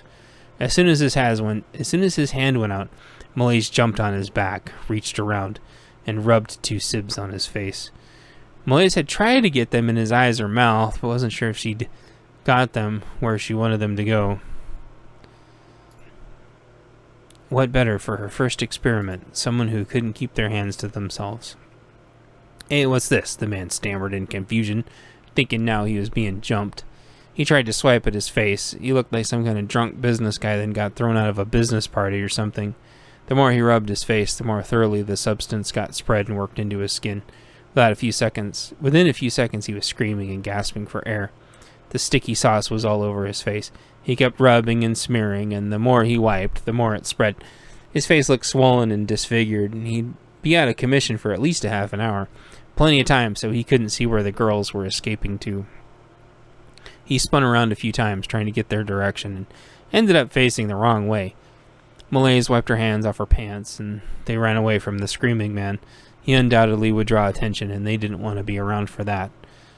Darcy was crying. What happened? Nothing, we're fine. He thought you were someone else, but I explained it to him. She lied in efforts to defuse the situation. Did you leave me? She sounded upset and betrayed. No, I was right here the whole time, Malaise affirmed. It wasn't a total lie. She'd just been in the shadows to try to be more effective. They heard thunder in the distance as they made it to Malaise's condo and locked the door. Darcy forgot she was wearing her convincing homeless getup and looked around disoriented. What's going on, Malaise? Darcy was starting to ask about the entire situation, trying to make sense of everything going wrong so fast. It's just a storm, Darcy. Everything will be better tomorrow, promise. Malaise once again didn't answer the question, but now was pretty sure she was lying. Regardless, she knew they needed to survive the night, and this was probably the only way out. She'd seek forgiveness instead of permission every step of the way. "Darcy, why don't you whip us up some popcorn? We'll watch a movie." Malaise tried to distract her with going back to routine even briefly. Darcy, out of her own body at this point, went into the kitchen in a trance to make some popcorn, as she had so many times before. Darcy had been there before many times for sleepovers and knew where everything was. Malaise figured if she could keep Darcy busy, they could ride it out. The popcorn finished and they both sat down. Instead of watching a movie, they scooted chairs out to the window overlooking the sound, watching the storm, as night had completely fallen. Malaise took her glove off and snacked on the popcorn with Darcy. Hopefully she'd begin to calm down, though. They'd figure something out longer term once the storm actually hit. The front of the storm started having clear effects on the city. The few trees several levels below were blowing around. She could hear the wind zooming by the windows much higher than usual. This doesn't feel like any normal storm, Malaise thought, but wouldn't say it out loud. Darcy was finally calming down as the two leaned up against each other. Then the power went out in the entire city at once. Darcy startled and grabbed Malaise's hand instinctively to make sure she was still there, and she was. Chapter 14, Luxon, Searching for Escape. Earlier. Luxon and his group went to check out the commotion at the grocery store. It was a new automated grocery store. Everyone was running out with goods as fast as they could, filling up their cars. Ironically, the store could scan their cards and the items, so they were all being charged anyway. The group agreed that this was odd behavior, but didn't see any police around. "What do we do?" "Nothing we can do." "Let's get out of here." Agreed. It was getting dark. Everyone would be getting off work. Getting out would be nearly impossible for hours soon. They went back to their vehicles and said their goodbyes and all headed out. They trip-checked, and nearly every route looked blocked or lagged out. About a third of the group was following Luxon, and he kept turning to find a route that wasn't blocked. Some had construction signs with incomplete-looking roads. Others were blocked with cars that weren't moving. He wondered if this was a mass exodus due to the storm. He remembered seeing similar imagery when there was a big ice storm in Seattle in the 90s. It ended up being a common theme every time there was a hurricane on the East Coast as well, but before the collapse, there was also an easily avoidable near imminent dam collapse far to the south in California. It had caused last-second mandatory evacuations after swearing for days that everything was going to be fine. Luxon hated being caught up in it now. These freaking cities never planned properly, he thought.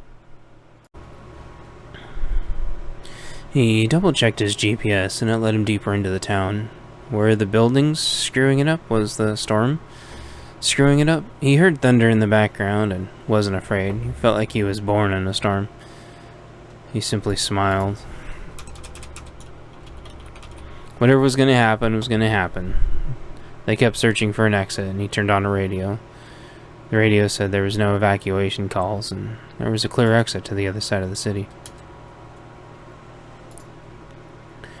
Luxon guided his few friends that way. It was dark now. He had to trust this was the way out. He heard thunder in the background as he sat in the traffic, listening to the radio. Within a few minutes, the power blipped outside the city, or out in the city. There was a break in the radio transmission, and then it was back up within a few minutes. Broadcasting on emergency power, this is an emergency alert. Power is out in the city, and the last of the exits are snarled. Authorities are recommending to find somewhere to shelter in place. Luxon looked ahead, and a mob was already going car to car. He'd seen this before many times. He pulled his car to the shoulder and got out before he could get surrounded. He pounded on his friend's vehicle window. His friend rolled the window down. "We got a problem. Punks searching car to car. We aren't going to get out of here on vehicles. We need to go mobile." There were some window smashing sounds up ahead and a scream. That was all the group needed. They pulled their vehicles to the side and all got out and started gearing up. It was time to get out of here. Luxon got into the road and addressed the punks smashing into cars trying to get at the people inside. He looked down the road and there were already several cars on fire. Luxon had seen this before also.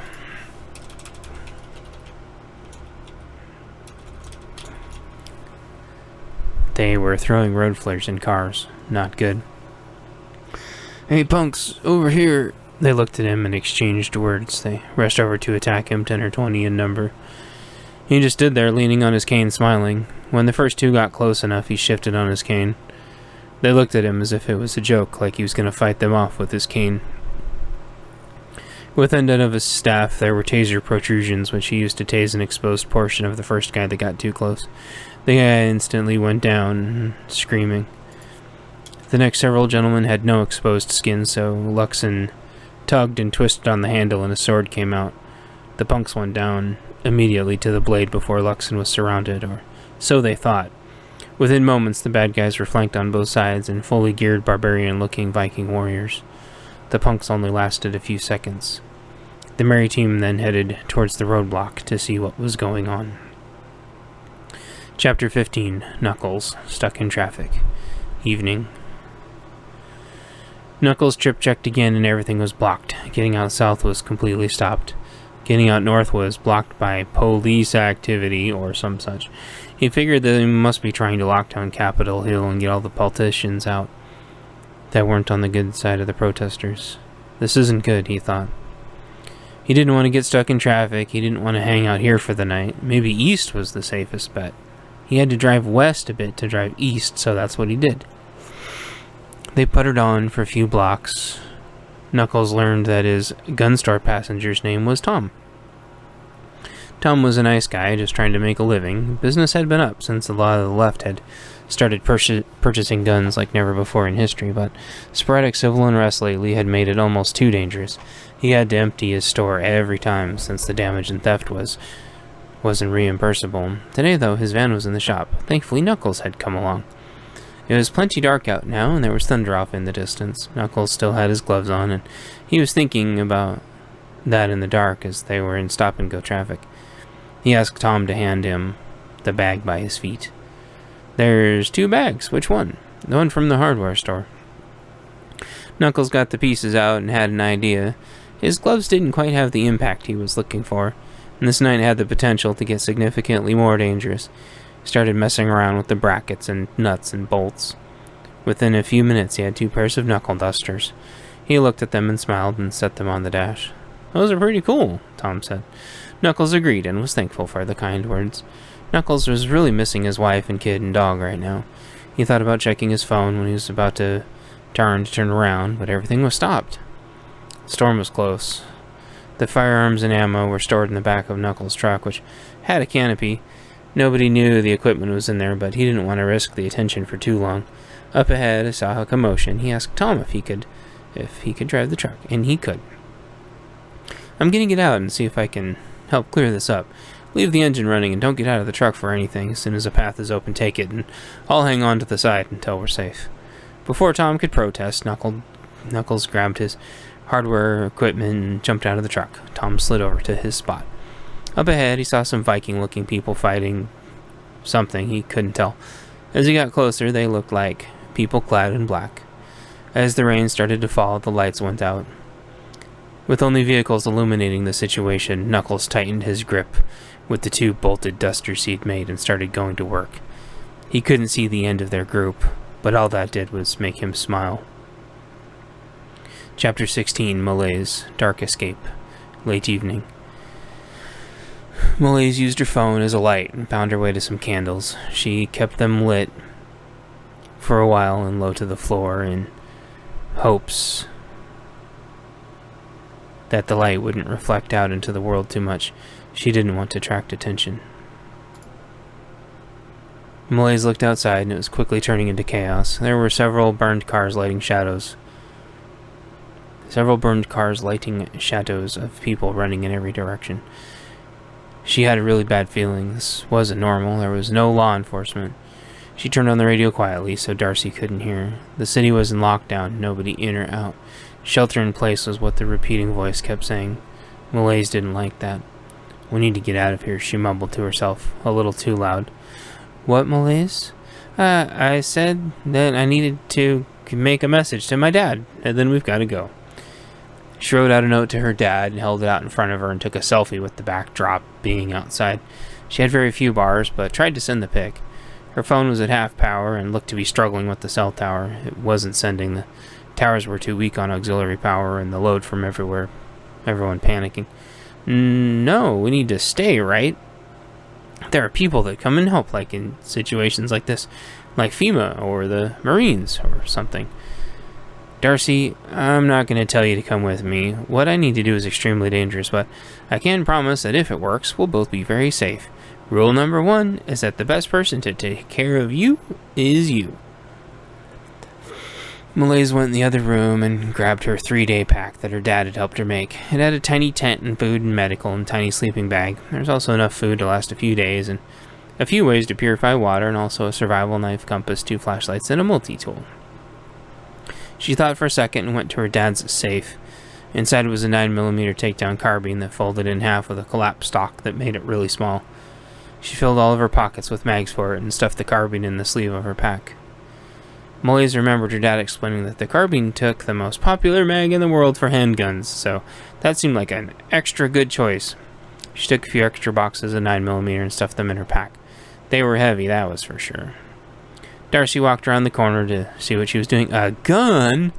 Why do we need a gun, Malaise? Guns are scary. Don't worry, Darcy, it's just a last resort so we can be equal to everyone else out there, you know? Is it loud? No, these are subsonic rounds, not too loud. But it looks scary. Actually, it's just a fancy pistol. They shoot these little rounds, see? Malaise showed Darcy a 9mm bullet. It seemed to make sense to her and she stopped asking about it. Without missing a beat, Malaise grabbed a handful of wool socks and shoved them into one of Darcy's trash bags. Had a second thought and filled the rest of the bag with all the feminine hygiene products they had on hand. It didn't amount for much to the 2 girls, and Malaise went back and shut and locked the safe. Thankfully, it wasn't an electric only, and turned to face Darcy. Darcy was starting up a new round of questions about the reasons why they didn't need a gun and how she wouldn't allow Malaise to shoot anybody. Darcy, we need to go. Are you ready? You can't stay here. We can't stay here. Malaise interrupted before she could get going again. There was yelling from the hallway.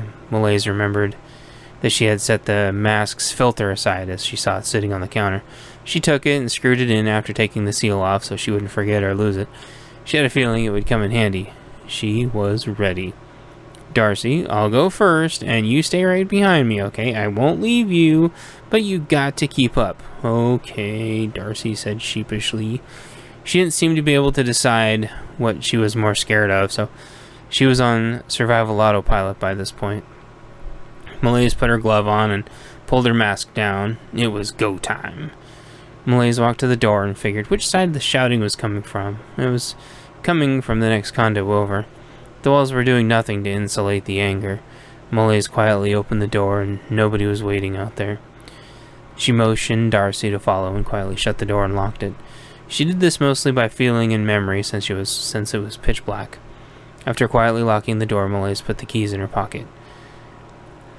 They tried to sneak past the room where the guy was yelling. They unfortunately had to go past that room to exit. He was yelling something about how he knew this would always happen, and instead of buying food and a firearm, they bought shoes and vacations. The angry guy had completely forgot what it was to be a man and actually had to do the right thing for his family. It disgusted Malaise. Mid-creeping, there was thunder outside, or gunshots, or both. It was impossible to tell anymore. As they crept past the yelling man's condo, the yelling quickly got closer to the door, and the door exploded open. Malaise made a barrier between the man and Darcy so that Darcy could pass. The hallway was dark. When the door opened, some candles and a flashlight shone on Malaise. The man paused for a second and said, "This is your fault, isn't it?"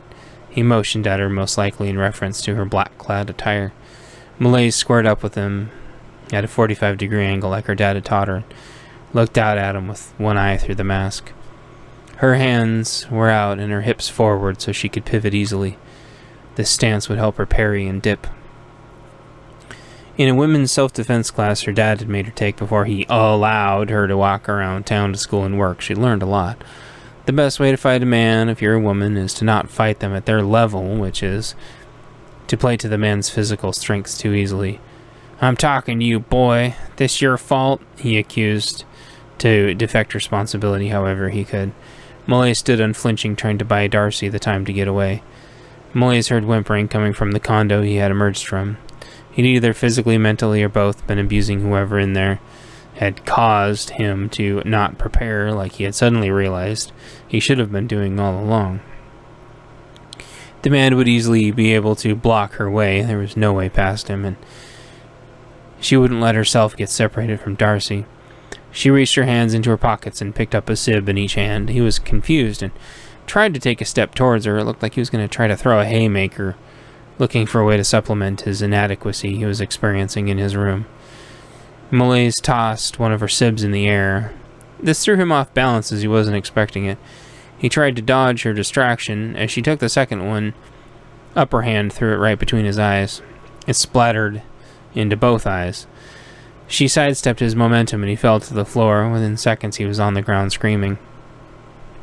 I'm not with them, Malaise said, as if he would finally listen, and she went to catch up to Darcy. It took a few seconds, but Malaise caught up with Darcy.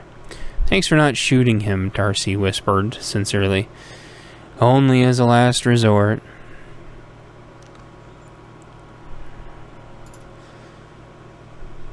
The wife he was beating on ran out in his defense and began to threaten Malaise for hurting her precious husband. The two hurried and got out of there as everyone headed towards the screaming. Darcy asked if she could have a flashlight as they walked outside. More light means they can see us, Darce, Malaise replied. That was the name that Malaise called her when she had to tell her no about something. Damn it, Darcy said under her breath, sad that she couldn't have the one comfort she was always used to. Malaise reminded her, we're trying not to be seen. We'll use the light if we need to, but otherwise we're trying to be quiet, stealthy. Where are we going? Darcy asked, ignoring her and pouting. A place I know. A place. We'll be safe. How far is it? Not far. We just need to get out of the city. That's priority number 1. Malaise brought them close to the pier, hoping that there would be less people. They snuck in the shadows, trying not to crash into things. Malaise had an idea as she passed a convenience store getting gutted. Darcy, follow me for a sec. We need to make a pit stop. But I thought you said it's important, trust me, you'll thank me later. Darcy followed, feeling very uncomfortable. This building looked like it had been looted out of food and people had moved to other stores. Malaise told Darcy to hide in the shadows and wait for a second. Nobody would pay attention to her, even if they did see her. She sat down pouting and covered herself up in her bags as if she would be invisible if she couldn't see out. Malaise thought it was absolutely adorable and tried not to snicker. What a trooper, Malaise thought, and then snuck into the store. She headed directly for the garbage bag aisle and grabbed more garbage bags. Then she went from aisle to aisle searching for something specific. At one point she passed the pharmacy and it was already completely destroyed and gutted. She snapped a pic in the dark and queued it up to send it to her dad and then continued her search. Her search led her to the other side of the store where she finally found the desired section. From firelight and vehicles' lights reflections, she could see that the aisle had been completely untouched. Everyone had prioritized canned food, chips, and electronics in the other parts of the store. She emptied the medium-sized aisle of nearly all the feminine products into 2 huge plastic bags. Mine! She exclaimed in her head. The 2 bags didn't weigh much, and she brought them outside. She looked around and couldn't find Darcy. It was very dark. She couldn't remember which side she left Darcy on. Darce! Where are you at? Malaise wasn't concerned yet, but knew within a few seconds it would creep out of her voice regardless. Thankfully, some bags shuffled nearby that were completely in the dark, and it made Malaise jump. Get up here. Got more 2 bags for you, Malaise whispered. Ah, but these are heavy, Darcy responded. You carry garbage bags out, including big bags of our coffee grounds, all the time. You'll be fine. Malaise handed Darcy the 2 bags, one in each hand. See? Not that heavy. Yeah, I guess, was all that Malaise said. Darcy was now carrying bags of clothes, and now something else, not heavy. It seemed soft, though, and that brought her some comfort. She was starting to own her persona a little bit and get into character. She started looking around, becoming more aware of her surroundings, looking for something convenient to maneuver all the bags around with. Nobody paid attention to the homeless guy. And they couldn't even see the Black Crow figure. People were either finishing up their loot runs or hunkering down or burning more objects. Garbage baskets and dumpsters and cars were all burning. Darcy and Malaise traveled by fire and vehicle light. The rain started to come down, but the fires would not be ignored. Before long, the duo had to start heading north to completely exit. They traveled for a few blocks, then there was a commotion up ahead. A huge group of people were brawling, and there was no way around. Cars were burning, and people were laying all over the street. No law enforcement, no fire department. "What do we do, Malaise?" Darcy started to actually lug the bags around like a homeless person would. Malaise responded, "We act confident and hope they don't notice us." It was blocks and blocks of people fighting. Some were upset that they were stuck. Others seemed to want to attack everyone for simply being there and trying to leave. There was another exit, but it was under construction and would require doubling back. "Follow me," Malaise said, and they headed into the mob.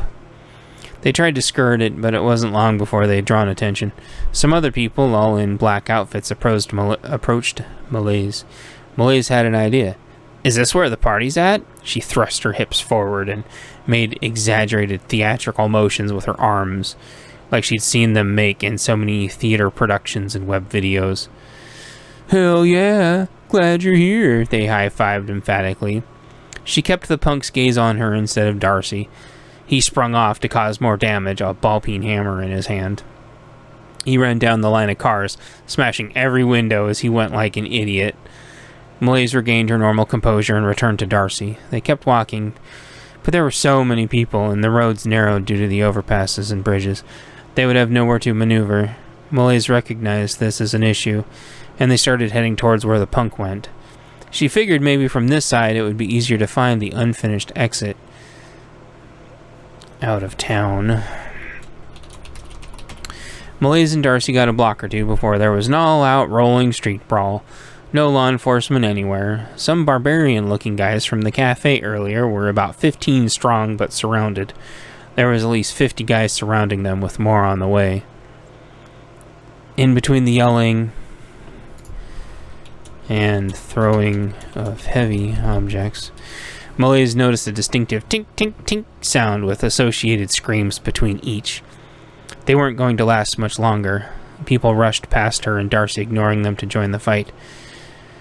She saw two of what she could only describe as Vikings go down to pepper spray. They looked like people that had stopped by her cafe earlier. Despite them looking like they were holding their own, she'd seen Seath brawls before. It looked like it would end soon and not in their favor. She could try to go around, hoping they were distracted. She could try to help the black-clothed folk and hope they leave her alone. Or she could help the dwindling group, trying to last until hope arrived that would never come. As she got closer, she heard the hollering about Valhalla. Then she felt a tug at her arm. "Malaise, we have to help them." That was all Malaise needed to hear. Malaise dropped her bag next to Darcy, grabbed a handful of sibs in each hand, and ran towards the group. They didn't see or hear her coming.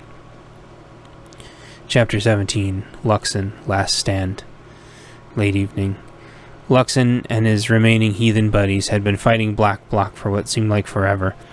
They all converged at once, like they decided this would be a good place to combine their forces. Luxon knew he couldn't let his and his buddies' vehicles get ambushed. When you were in the open, you always wanted to stay in your car. When you're completely boxed in, you have to go on a strategic offensive and push through. The fight could have only been a few minutes, or it could have been a half hour. Luxon couldn't tell. They'd been overran at one point and almost fell when Knuckles came blazing through. Luxon and Knuckles had done operations before. They both traveled in very similar circles. Luxon didn't have time to ask where Knuckles came from or what he was doing there, because the breathing wouldn't make room for words. Knuckles was running directly into crowds, fist first, to keep them dispersed. It was making the berserkers a little envious. It turned the situation into a sort of a competition. It was hard to tell at times who was putting the most punks down. There were already 20 to 30 people crawling away moaning, and the group was no closer to figuring out how to get away. Knuckles had been doing a good job keeping their mobs broken up so they couldn't regroup. It was turning into a battle of attrition, and Luxon's group was more for bursts of fighting, not sustaining this long. One was fighting with a staff, several others had axes. It was a good thing because several of the punks had started donning metal bars, machetes, and hammers. Luxon knew it was only a matter of time before bricks and rocks would get thrown in and gunshots would ring out.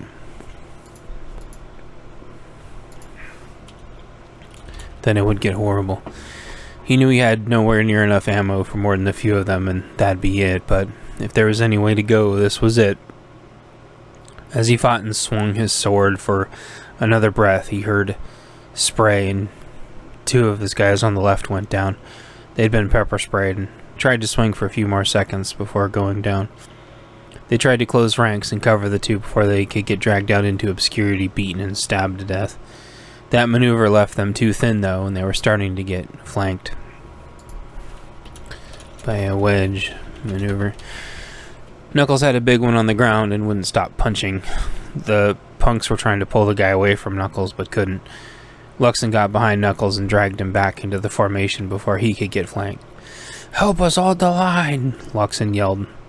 Knuckles seemed to sort of understand, but not really.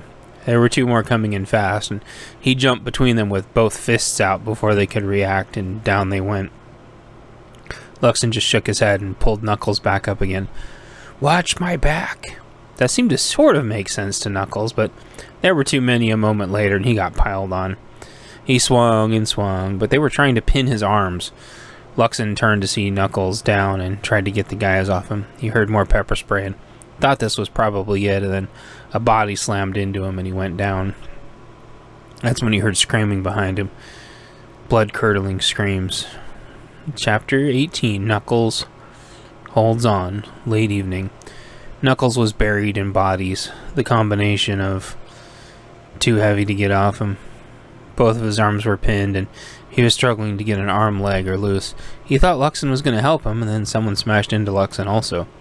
As he wrestled, trying to get everyone off him, he heard screaming. It wasn't screaming from someone that he had hit. It sounded like someone had been cut. Adrenaline fought through all that. This was stark, raving fear. It was pouring rain right now, and it seemed to make these people on him even heavier. He pushed with every ounce of his might, trying to wiggle free. A car tried to push their way through, but was immediately stopped. Punks started trying to bang on it, trying to get in. Where there was a first scream, seconds later was a second scream. The guys piled on Knuckles lost their focus for a second, and he let the bigger guy have it hard. The guy didn't like that at all and struggled to get up and away, the arm now free. This threw the other guy that was on Knuckles' chest off balance. The momentum of him losing his balance landed him directly into another punch from Knuckles. As he struggled to free his legs, a crowbar came down towards Knuckles' face. He was able to block it with his steel-bolted dusters, and the shock caused the assailant to drop it. Knuckles got it and swung it around so he could free his legs. The guy at his legs didn't like the crowbar so close to his face, and Knuckles was able to crawl away to free Luxon. As Knuckles freed Luxon, he heard a third scream and a fourth. Something was going on the other side of the brawl perimeter.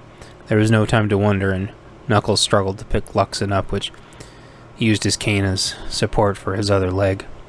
The screaming had turned many of the punks' heads, and thus lost momentum for a few precious seconds.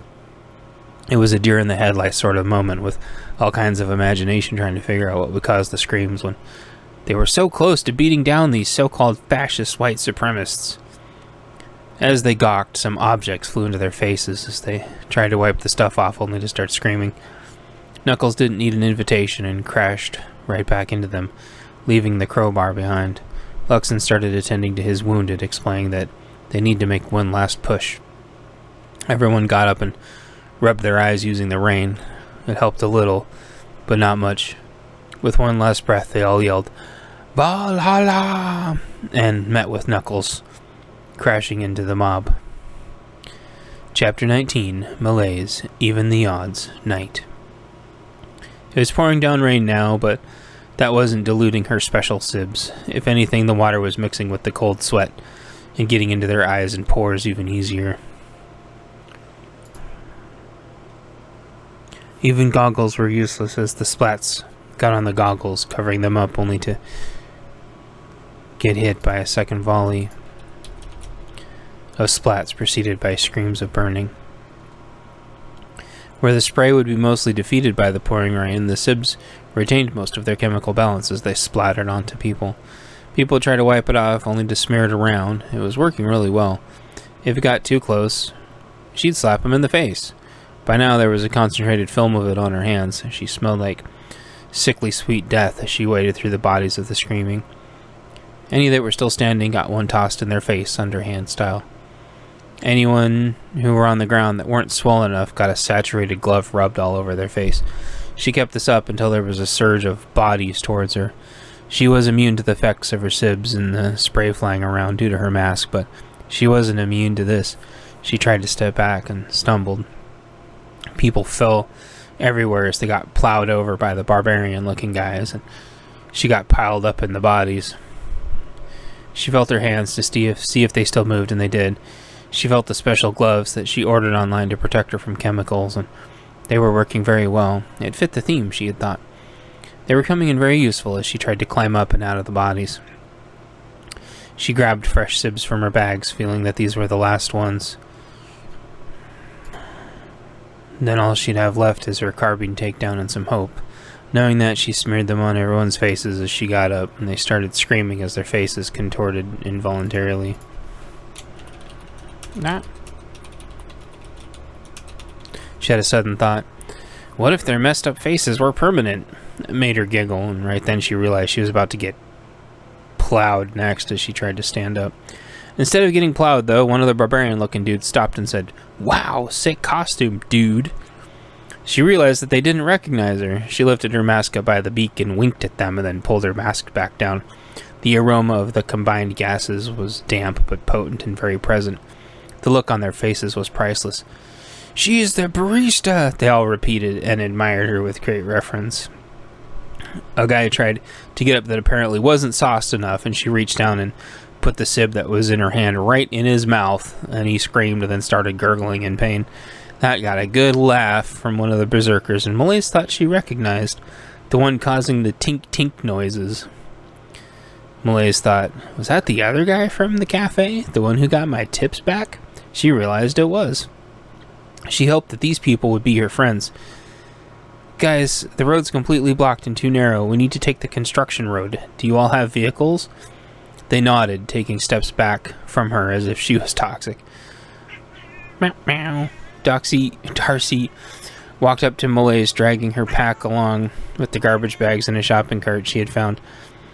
The cart also contained some loot she had been scavenging from the unconscious rioters. Malaise noticed some of the good guys were bleeding. "You guys are bleeding pretty bad. I got something for that." They hadn't noticed they were bleeding. Malaise dug through Darcy's garbage bags for a second, and Darcy said, "Hey." Malaise pulled out a bag of pads that were specifically designed to soak up blood. She tossed them from the package and cinched the garbage bag back up. "Distribute those, and hurry and get in your cars. Put them on the bleeding parts of you." Malaise's words were stumbling, as she didn't really have medical training. Only knew what to happen if something really bad chemically happened.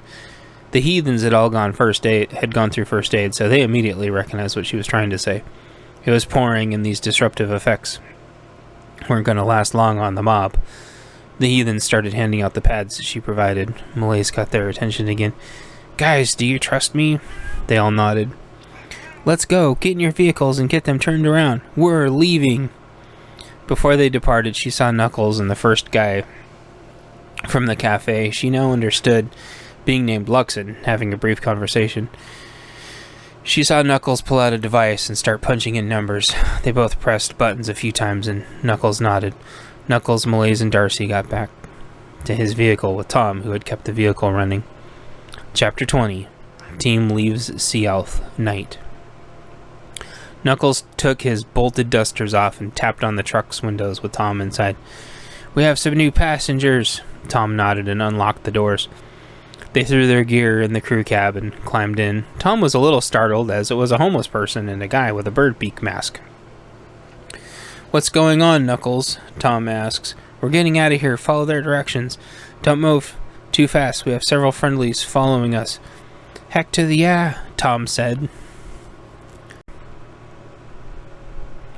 Darcy needed somewhere to throw all of her bags of loot, and opened the back to throw her bags in. It was full of guns. She tossed her bags in anyway, having to stop herself from yelling it out. There must be a good reason. Probably to keep the guns away from the bad guys. It seemed reasonable to her now that only good people should have guns, not bad guys. She even found a few guns of her own looting the bodies that she'd been sneaking past earlier. Imagine how much bad guys were doing with their crowbars and bricks and knives. Imagine them with guns. The thought horrified Darcy, but she had also helped take guns from the bad guys. Malaise would be so proud of her.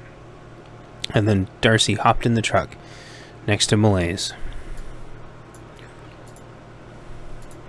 They got turned around and Malaise gave them directions through the construction area away from all the traffic.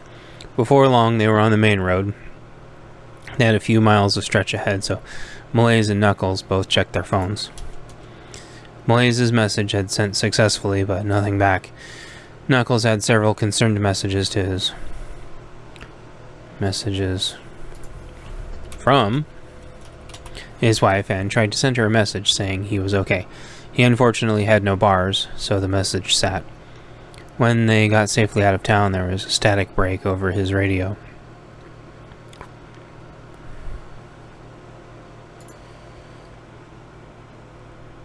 Some of the guys need to stop for gas, the crackle over the radio said. Roger on fuel. We'll stop as soon as we see something. Malaise wondered if there were fuel stations on generators. Appreciate it, came the response. They were all munching on jerky that Knuckles had handed out. Darcy was concerned this was some kind of trick, where they'd get ambushed by the group, or that they'd get left behind with their stuff taken, or that they'd get attacked by another group. She looked to Malaise, visibly worried. They both looked outside, unable to see into the darkness. They could only imagine the edge of the inner part of the storm as they slowly got away from it. Malaise put her hand on Darcy's shoulder in response to the concern she could feel from her friend. Malaise had seen them in action, and they seemed like stand-up guys. It was raining hard, and they were driving at a medium pace with nobody on the road. The relative white noise allowed for semi-private conversations.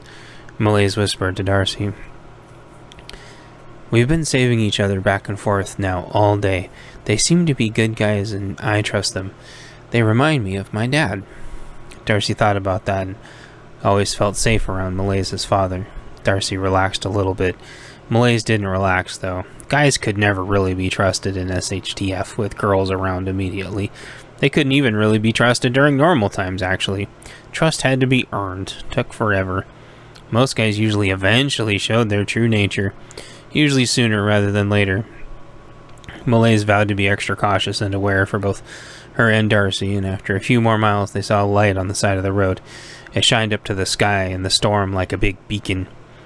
Got a gas station on the left, it looks like, Knuckles relayed into the comm. Let's go for it. This may be our only chance, was relayed back. Roger. This got Darcy nervous all over again. She grabbed Malaise's right hand without thinking. Tom pulled off the freeway and went down to the left. The gas station was on the left side of the road. Dang gas station is on that side of the road. I hate crossing under the freeway, Tom said.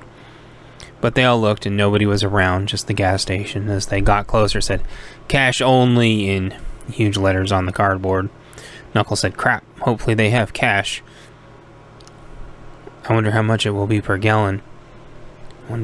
Hopefully the guys. Okay. Malaise looked at the fuel tank, and theirs was basically full. Knuckles said, We've got to hurry. This could be the only gas station running for miles. A generator was heard in the background, making the situation all the more unsettling. It felt like the generator was calling out to everyone who could hear. That wasn't very many people right now that would be able to hear, though. It was in the middle of the night, and the storm still provided enough white noise to hopefully buy them enough time to fuel and get away from this beacon of civilization. We don't want to attract any attention. You ladies might want to stay in the truck. They both nodded. The truck parked in a position where it could leave at a moment's notice. Knuckles said, Tom, leave the truck running. You know what to do. Tom nodded. Before Knuckles hopped out, Malaise got his attention and stuffed a bunch of bills in his hands that she had pulled from her bag. It was all the cash she had for emergency money plus her tips for the day. Darcy saw this and did the same. Knuckles saw this and understood, and then jumped out and tucked it all in his pocket really quick. The vehicles that needed to fuel pulled up to the stations. Malaise struck up a conversation with Tom, asking him about the guns in the back. He explained he was a gun shop owner, and that made Malaise feel more at ease, and she timidly asked him about the carbine takedown she had stuffed in her bag. Her dad had showed her how to use it at the range once, but she didn't want to fumble with it and look silly. Tom showed her how to unpop the stock, rack the bolt, show clear where the safety was, how to collapse the stock, and how to pop a mag. Most importantly, that she needed to rack the bolt again to load her first round, which she did with determination. Then, indexing her finger, popped the safety toggled the safety a few times, then left it on safe, and kept the firearm pointed in a safe direction. Malaise appreciated that and said if it was all the same to her, she would keep her carbine to her side and watch out the window just in case. Tom approved and was happy she was taking the initiative for their safety. This made Darcy feel a lot safer too, people that she trusted with guns. It was like the police, but even better, because they could be with her all the time. Knuckles walked up to the gas station kiosk to negotiate fuel prices. The gas attendant didn't really know what was going on. Knuckles didn't let the attendant see how much money he had, so that the negotiation was fair. The fuel attendant had lots of questions, but Knuckles ensured the pumps were running first, after negotiating $5 on a gallon. Maximum 7 gallons per vehicle total. Knuckles looked at the vehicles, and that looked like it would cover it. In answering the attendant's questions, he answered as vague as he could, downplaying the incident. A lot of the questions he could answer completely honestly with an "I don't know." Tom in the lead truck had the heat blazing due to how cold it was, but turned it down and lowered the window a crack so they could all hear. Some tiny drips from driving rain got in, but it wasn't too bad. The transparency made Malaise feel a lot better, like they weren't being left out of everything. Darcy had asked her to take her mask off so she could see Malaise's face instead of seeing her own reflection back at her. This meant Malaise had to double down on acting confident in the situation, but it also meant that Darcy calmed down quite a bit more.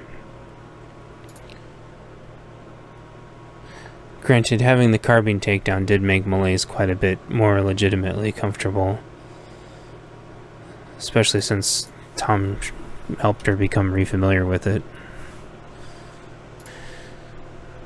The fact that they could hear the conversations going on and they didn't sound too coded or sinister was a legitimate relief. Malaise had considered bolting from the vehicle and taking her chances with Darcy on foot to their final destination, but weighed her options and decided against it.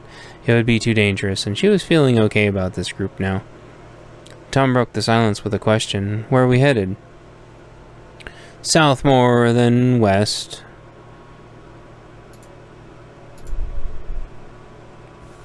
Hugging the bay. "There's a place I know where we'll be safe." She felt comfortable telling them without being secretive. Malaise hadn't felt any ill intent this entire time with such a diverse group of people. "Cool, that's near my place," he responded, otherwise lost in thought of his own as he cautiously checked outside towards any potential blind spots. Around that time, there were several telltale clicks at the gas pumps. This was all the fuel they were going to get, some of the last precious petrol that would be legitimately pumped. Knuckles jumped back in and they all took off.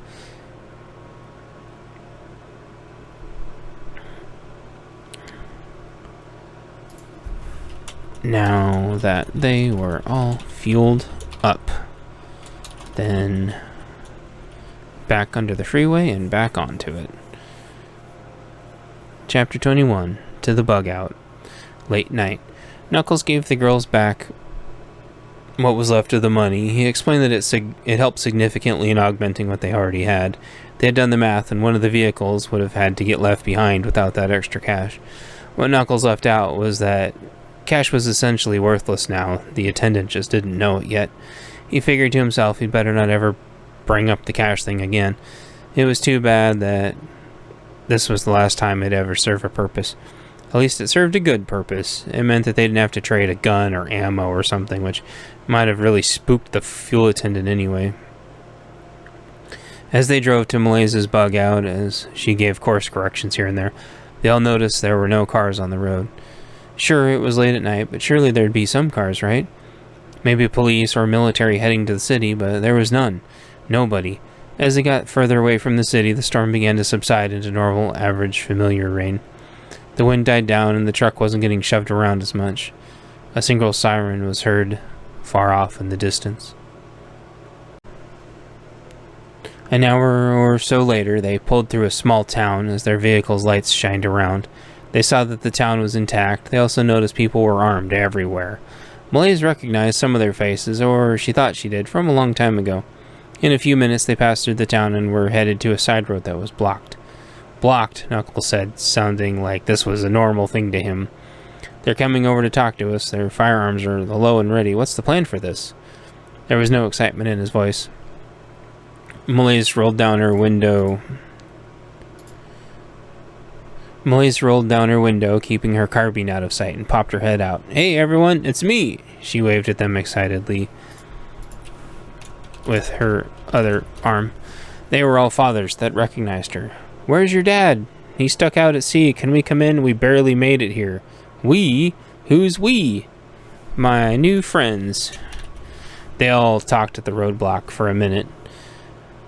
And he came back, or the roadblock captain came back and spoke. I want all of your vehicles to pull to the sides. Leave your engines idling if you want, and come talk to us. Everyone else had heard it via their windows being rolled down and complied. Malays slung her carbine, then hopped out and ran to them to give them a big hug. She hadn't seen them in so long. A few nodded to the carbine, but nobody said anything, as if it was to be expected, being her father's daughter. What in the heck have you gotten yourself into, girl? She didn't know what that meant. The storm? And then she looked down and remembered she was still in her costume. They dress you up like that? One of them looked like he was fixing on teaching the group the hard way not to be weird. She blushed. It's a costume. It's what I used to get out of the city. I can explain it all later. She dismissed their concerns with a casual wave. The rest of the crew jumped out of their vehicles, some going to trees, since it had been a long time since the rest in semi-safety. Tom got out and recognized some of them from the store nearby. So they pulled aside and started chatterboxing about what happened in the city.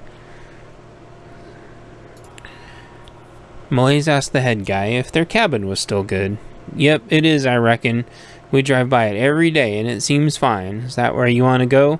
Yes, it is. Is that okay? Of course. But what about all these people? We can't take care of all of them. The guard looked at them and turned to look at his friends like, how would we get rid of all these Vikings if they decided to stay? The guy shrugged back at him.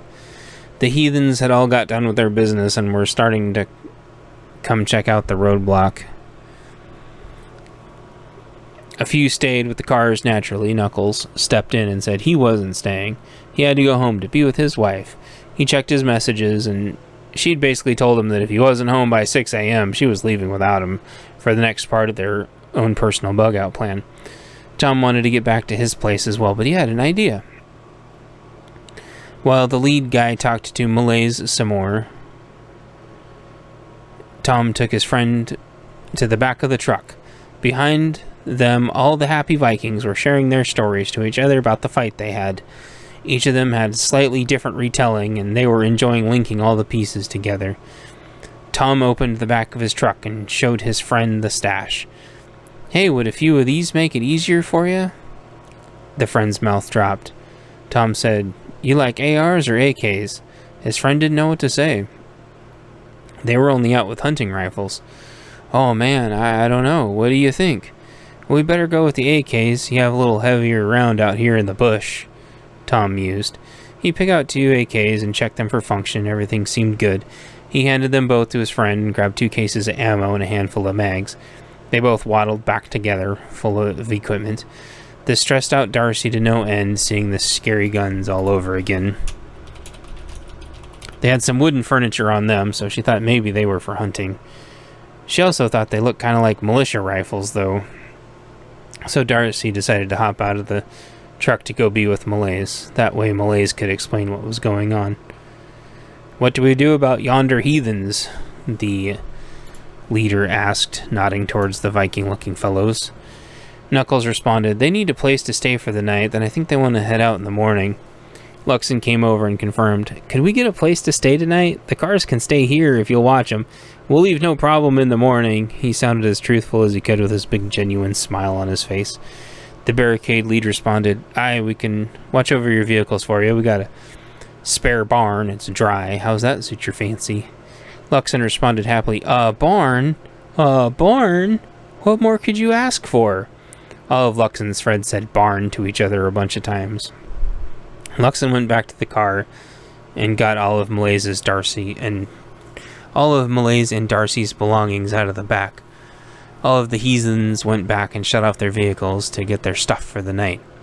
The guys at the roadblock were looking at Darcy weird, and she remembered she was wearing her homeless suit still. It had kept her remarkably warm, being so many layers of clothes and a plastic bag for a hat. She responded to them timidly as she pointed to herself. "It's a costume, guys." They all nodded and gave her a thumbs up. "Sweet costumes," one said, realizing she was a young lady. They all let their guard down for a bit. After that, Knuckles dropped their gear off at their feet, figuring it'd be too heavy and not wanting to hurt them by handing the gear over. "I've got to drop Tom off, then I've got to go. It has been a pleasure." He smiled his awkward, crooked but endearing smile, tipped his hat, then grabbed Tom. The leader briefed Tom really quick on when the impromptu council meeting would be the next day so he could attend. Open invitation. Tom nodded and said goodbye to the group. Tom and Knuckles got in the truck and took off. Malaise put her pack on and Darcy grabbed her garbage bags. One guy escorted Malaise and Darcy to Malaise's father's cabin. Another guy escorted the heathens off to their barn.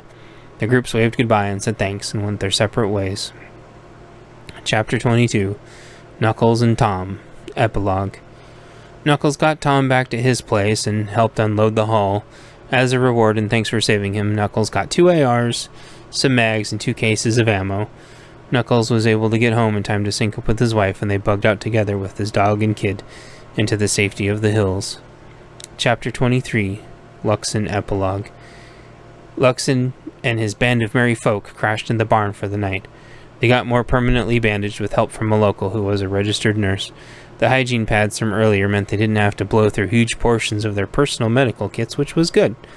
Surviving was a marathon, not a sprint, after all. After everyone was medically taken care of, mead was dispersed and good stories were shared. In the morning, they all headed their separate ways. Luxon in the coming weeks would be pivotal in helping complete more groups escape the violence.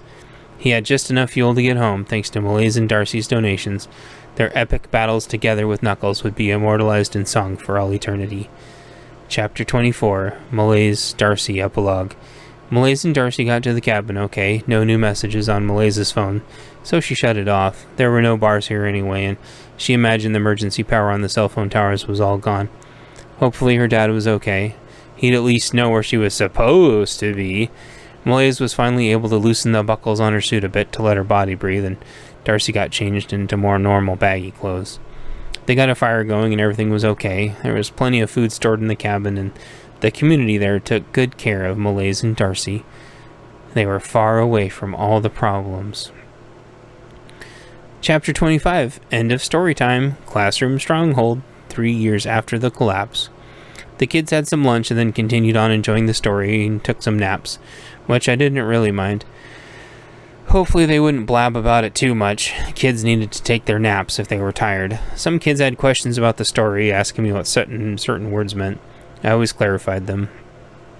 One of the children asked if that's how it really happened. I told him there was a lot more swearing, but that's about it.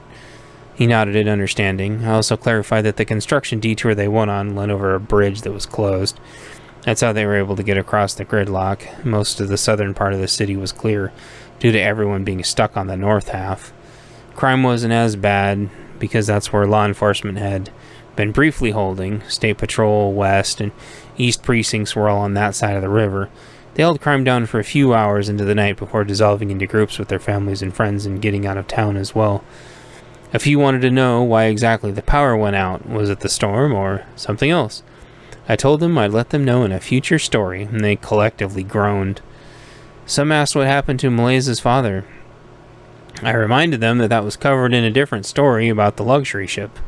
That perked a few of them up that were clever and attentive enough to figure out how the two stories intertwined. Maybe that'd get them to pay more attention in realizing the stories intertwined. One of the kids was very skeptical and didn't really believe there were Vikings and a plague doctor walking around a big city fighting ninjas with a knuckles guy. I told the class they weren't really exactly Vikings, but it was for simplicity's sake. They were good and helpful Vikings and excellent allies of ours. The children still seemed skeptical. I pointed to the shield that little Miss Bold had and said, "Where do you think that shield came from?" That made her beam with pride, and all the kids understood. On the inside, it had Luxon's crafting signed and emblazoned. There was a final question from one of the sharper kids. Did anyone ever come save the city? I responded, yes, actually, but not the way anyone thought. Most of the civil unrest was a play for another group to take over. Law enforcement escaped the riots, and the National Guard never mobilized and either dissolved or headed east or north. Seattle and all the other big city-states on the I-5 belt are still controlled by them. Another brilliant little mind wondered, why don't people kick them out and free the city? I responded, they're getting exactly what they want, so we're leaving them to it. That's what they always wanted. We're in our happy little spot, and they're in their spot. Leaving each other alone is a good thing sometimes, you know? They all nodded slowly. Nobody seemed to have any more questions, and they all started to get fidgety. Thankfully, right around that time, it was time for the parents to start picking up their kids for dinner so they could have an evening together. The adults, which was basically 14 and up now for work purposes, had finished most of the day's worth of chores and patrols, so everyone took turns watching them into the evening depending on perimeter and hunting schedules. The kids all got picked up, and it was time for me to go too. My day was done. I didn't have them tomorrow, but looked at the calendar. Tomorrow they were going to learn how to collect chicken eggs. That'd be cool. I'd have them again in a few days, it looked like. Epilogue. Home, stronghold, night. I settled down in my little one-room tiny home with my cat and looked around. I like to look at all the trinkets I collected in this amount of time. I focused on one hanging from the wall. It was some brackets fashioned together with some nuts and bolts, fastened with a picture next to it. A father and his son wearing cowboy hats on a ranch, somewhere to the north of us in another stronghold.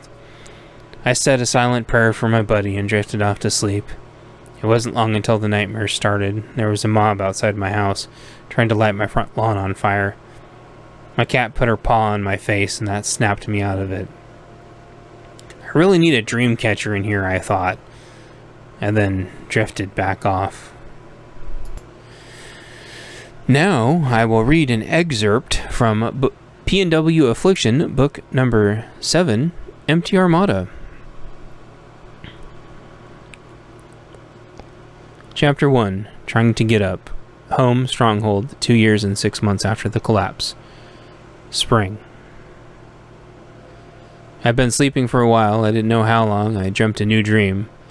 My phone had been live streaming an event, something I never actually do. In the process of the event, my phone was stolen and kept live streaming. I borrowed someone else's phone to use the live stream clues to find mine, and in the process, I lost my hat. Eventually, my phone ran out of battery, and I wasn't able to find it in time. I had no hat and no phone, and the day ended hatless and phoneless. I woke up. What a weird dream. I reached over and checked my phone. I was too weak to even grab it, but conscious enough to tell the difference between dreams and reality to remember it was there. I rolled over and went back to sleep, hoping the next time I awoke I would have the energy to crawl out of bed. After having a commonly themed dream of, if given enough chances to try something over and over again, I could eventually fix everything, I had the energy to get up. I thought for a second as I collected my bearings on reality. How many chances would I need in every universe working in parallel with an infinite amount of time to build an entire department of people doing what I do to actually fix things? I sat and dwelled on it as my stomach uncramped from the anxiety, stress, and weight I put on my shoulders. I grabbed my phone and laid flat again, trying to get my stomach to uncramp so I could get up.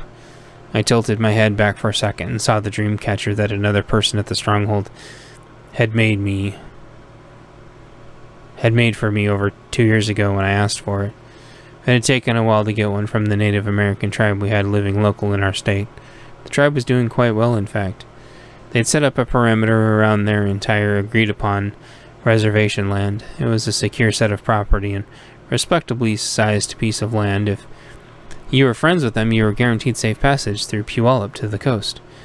They had their own trading post there, and that's where someone picked me up a legit authenticated dream catcher. It worked pretty good most of the time when the cat wasn't trying to get at it. I put it up high, though, so she could only stare. My cat couldn't jump very high, after all. The local Native American tribe had ended up being pivotal to our transportation plan, and they had shown a lot of support in stabilizing the region. They had turned on their left-leaning politics before the collapse, realizing it was the left that was betraying and selling them out. They switched to independent at the last second, even though they didn't have to. It was the turning point for them taking ownership of their own destiny and the beginning of the rebirth of a once powerful nation. It had been a hard road, but they owned it. Now that they were fully established, it was a huge swath of land we didn't have to worry about. It was a win-win, and we shared positive relations with them whenever we could. In the beginning, we had to cautiously drive through the area, unsure of the security situation, but we'd passed through enough times to where they'd recognized us as not being trouble for them. Eventually, we became trusted allies and did a lot of training and knowledge sharing. It was finally starting to feel like a semi-whole state again. Sure, the other side still owned the city-states for hundreds of miles north and south, so besides that, we left the old cities alone for the large portion of the time, and they left us alone after finding out the hard way several times. We had hardened up fast, and were too far away from them to cause us ever an immediate threat. We'd heard rumors, though. Rumors that the other side was trying to mass enough fuel for enough vehicles to start hitting us. We got orders from upper management. It was time to develop and execute a strategic and sudden operation to maintain balance. I crawled out of bed after my bizarre dreams with my phone in tow. It was pre-dawn and time for another op. It was about 6 months since we got the psychological torture prison shut down. I guess it had taken a portion of that to complete the process, but regardless, it was about 6 months or so. Spring was in full swing, and the stronghold had been busy at work getting the plants in the greenhouses ready to go in the ground. A few of us were busy doing something else, though. We'd been working on a plan late into the night for the last several days on a tip. The other side was preparing a massive assault on many of our strongholds at the same time, due to a fuel source they'd somehow got. In a few days, they would have the last of their fuel. I'd come up with a plan, asked for more details, and got some more information, and made more of a plan, and we were ready to go. Well, we were always ready to go, but usually the plans were more firmed up than this. This was a loose plan, but the assets were in place. I got ready to go as I always had, and checked my cat's food and water, and kissed her on the head, and she headbutted me in the mouth. I left my tiny home to the morning bugle call in the square. I looked around, and the rest of our team was crawling out. From a distance, they looked about exhausted as I felt. The time I spent lately at the church had helped. The doctrine was a synthesis of everything that had worked to get us this far. Some of it from the old, some of it from the new, some Buddhism thrown in for good measure. Introducing the Dead Sea Scrolls and the Book of Enoch and Tobias, etc. was weird to a few people, but it had ended up working when the context was included. Everyone was free to worship what they wanted, of course, but we were basically turning into spiritual warriors. It had been getting us through these tough times, where it was more of an emotional and spiritual battle than a physical one. Would we crucify someone accused of witchcraft, or someone with a different lifestyle than ours? Of course not.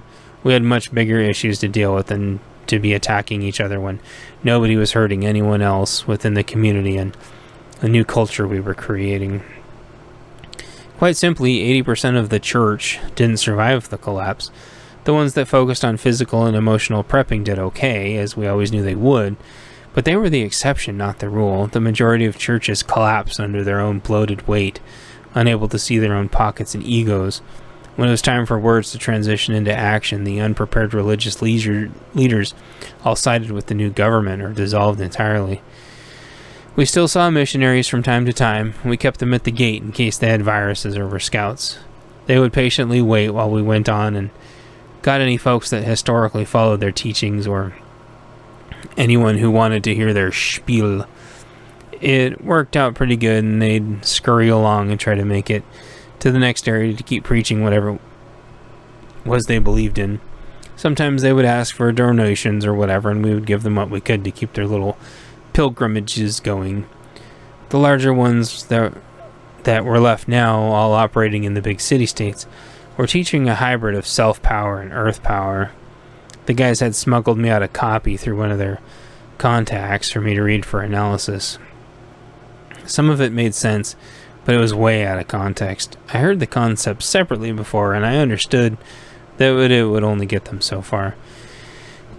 We'd been pushing ourselves well past our prior limits on our secure farm, and had been trying to figure out if we should be running our night security leaner or try to double up instead.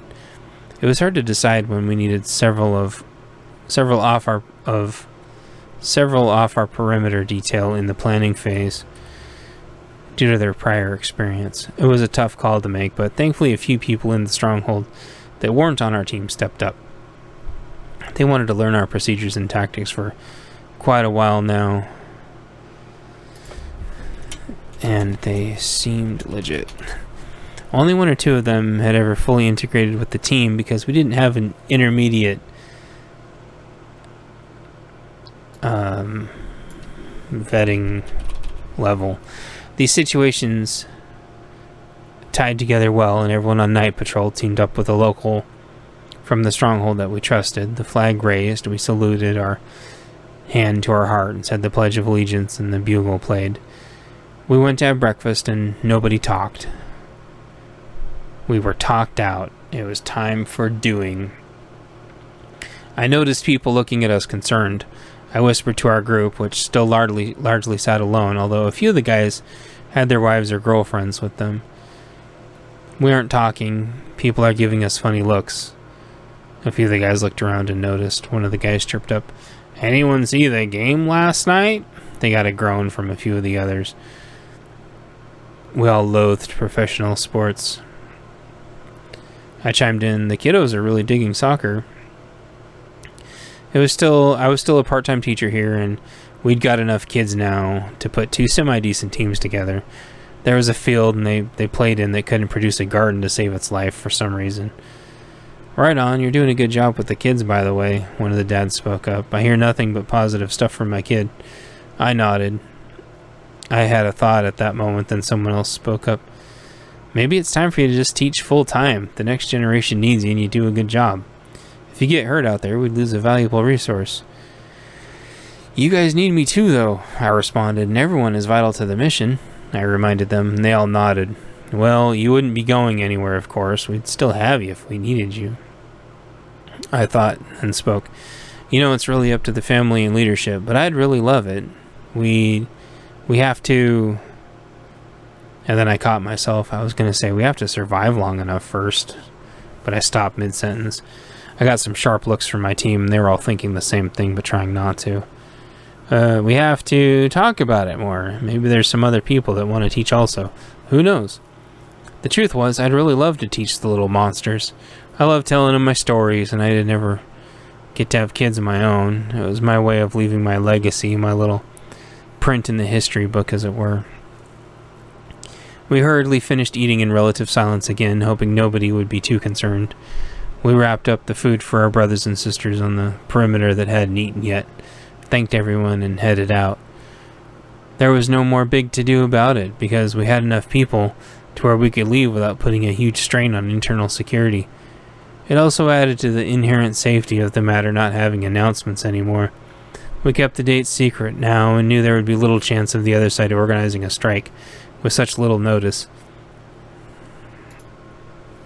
unless they'd already planned an attack in advance. It tended to take the other side a month or so to plan anything, however, and they had very little attention span. It also wasn't like they can stage really close to us, or we would hopefully know about it from our intel.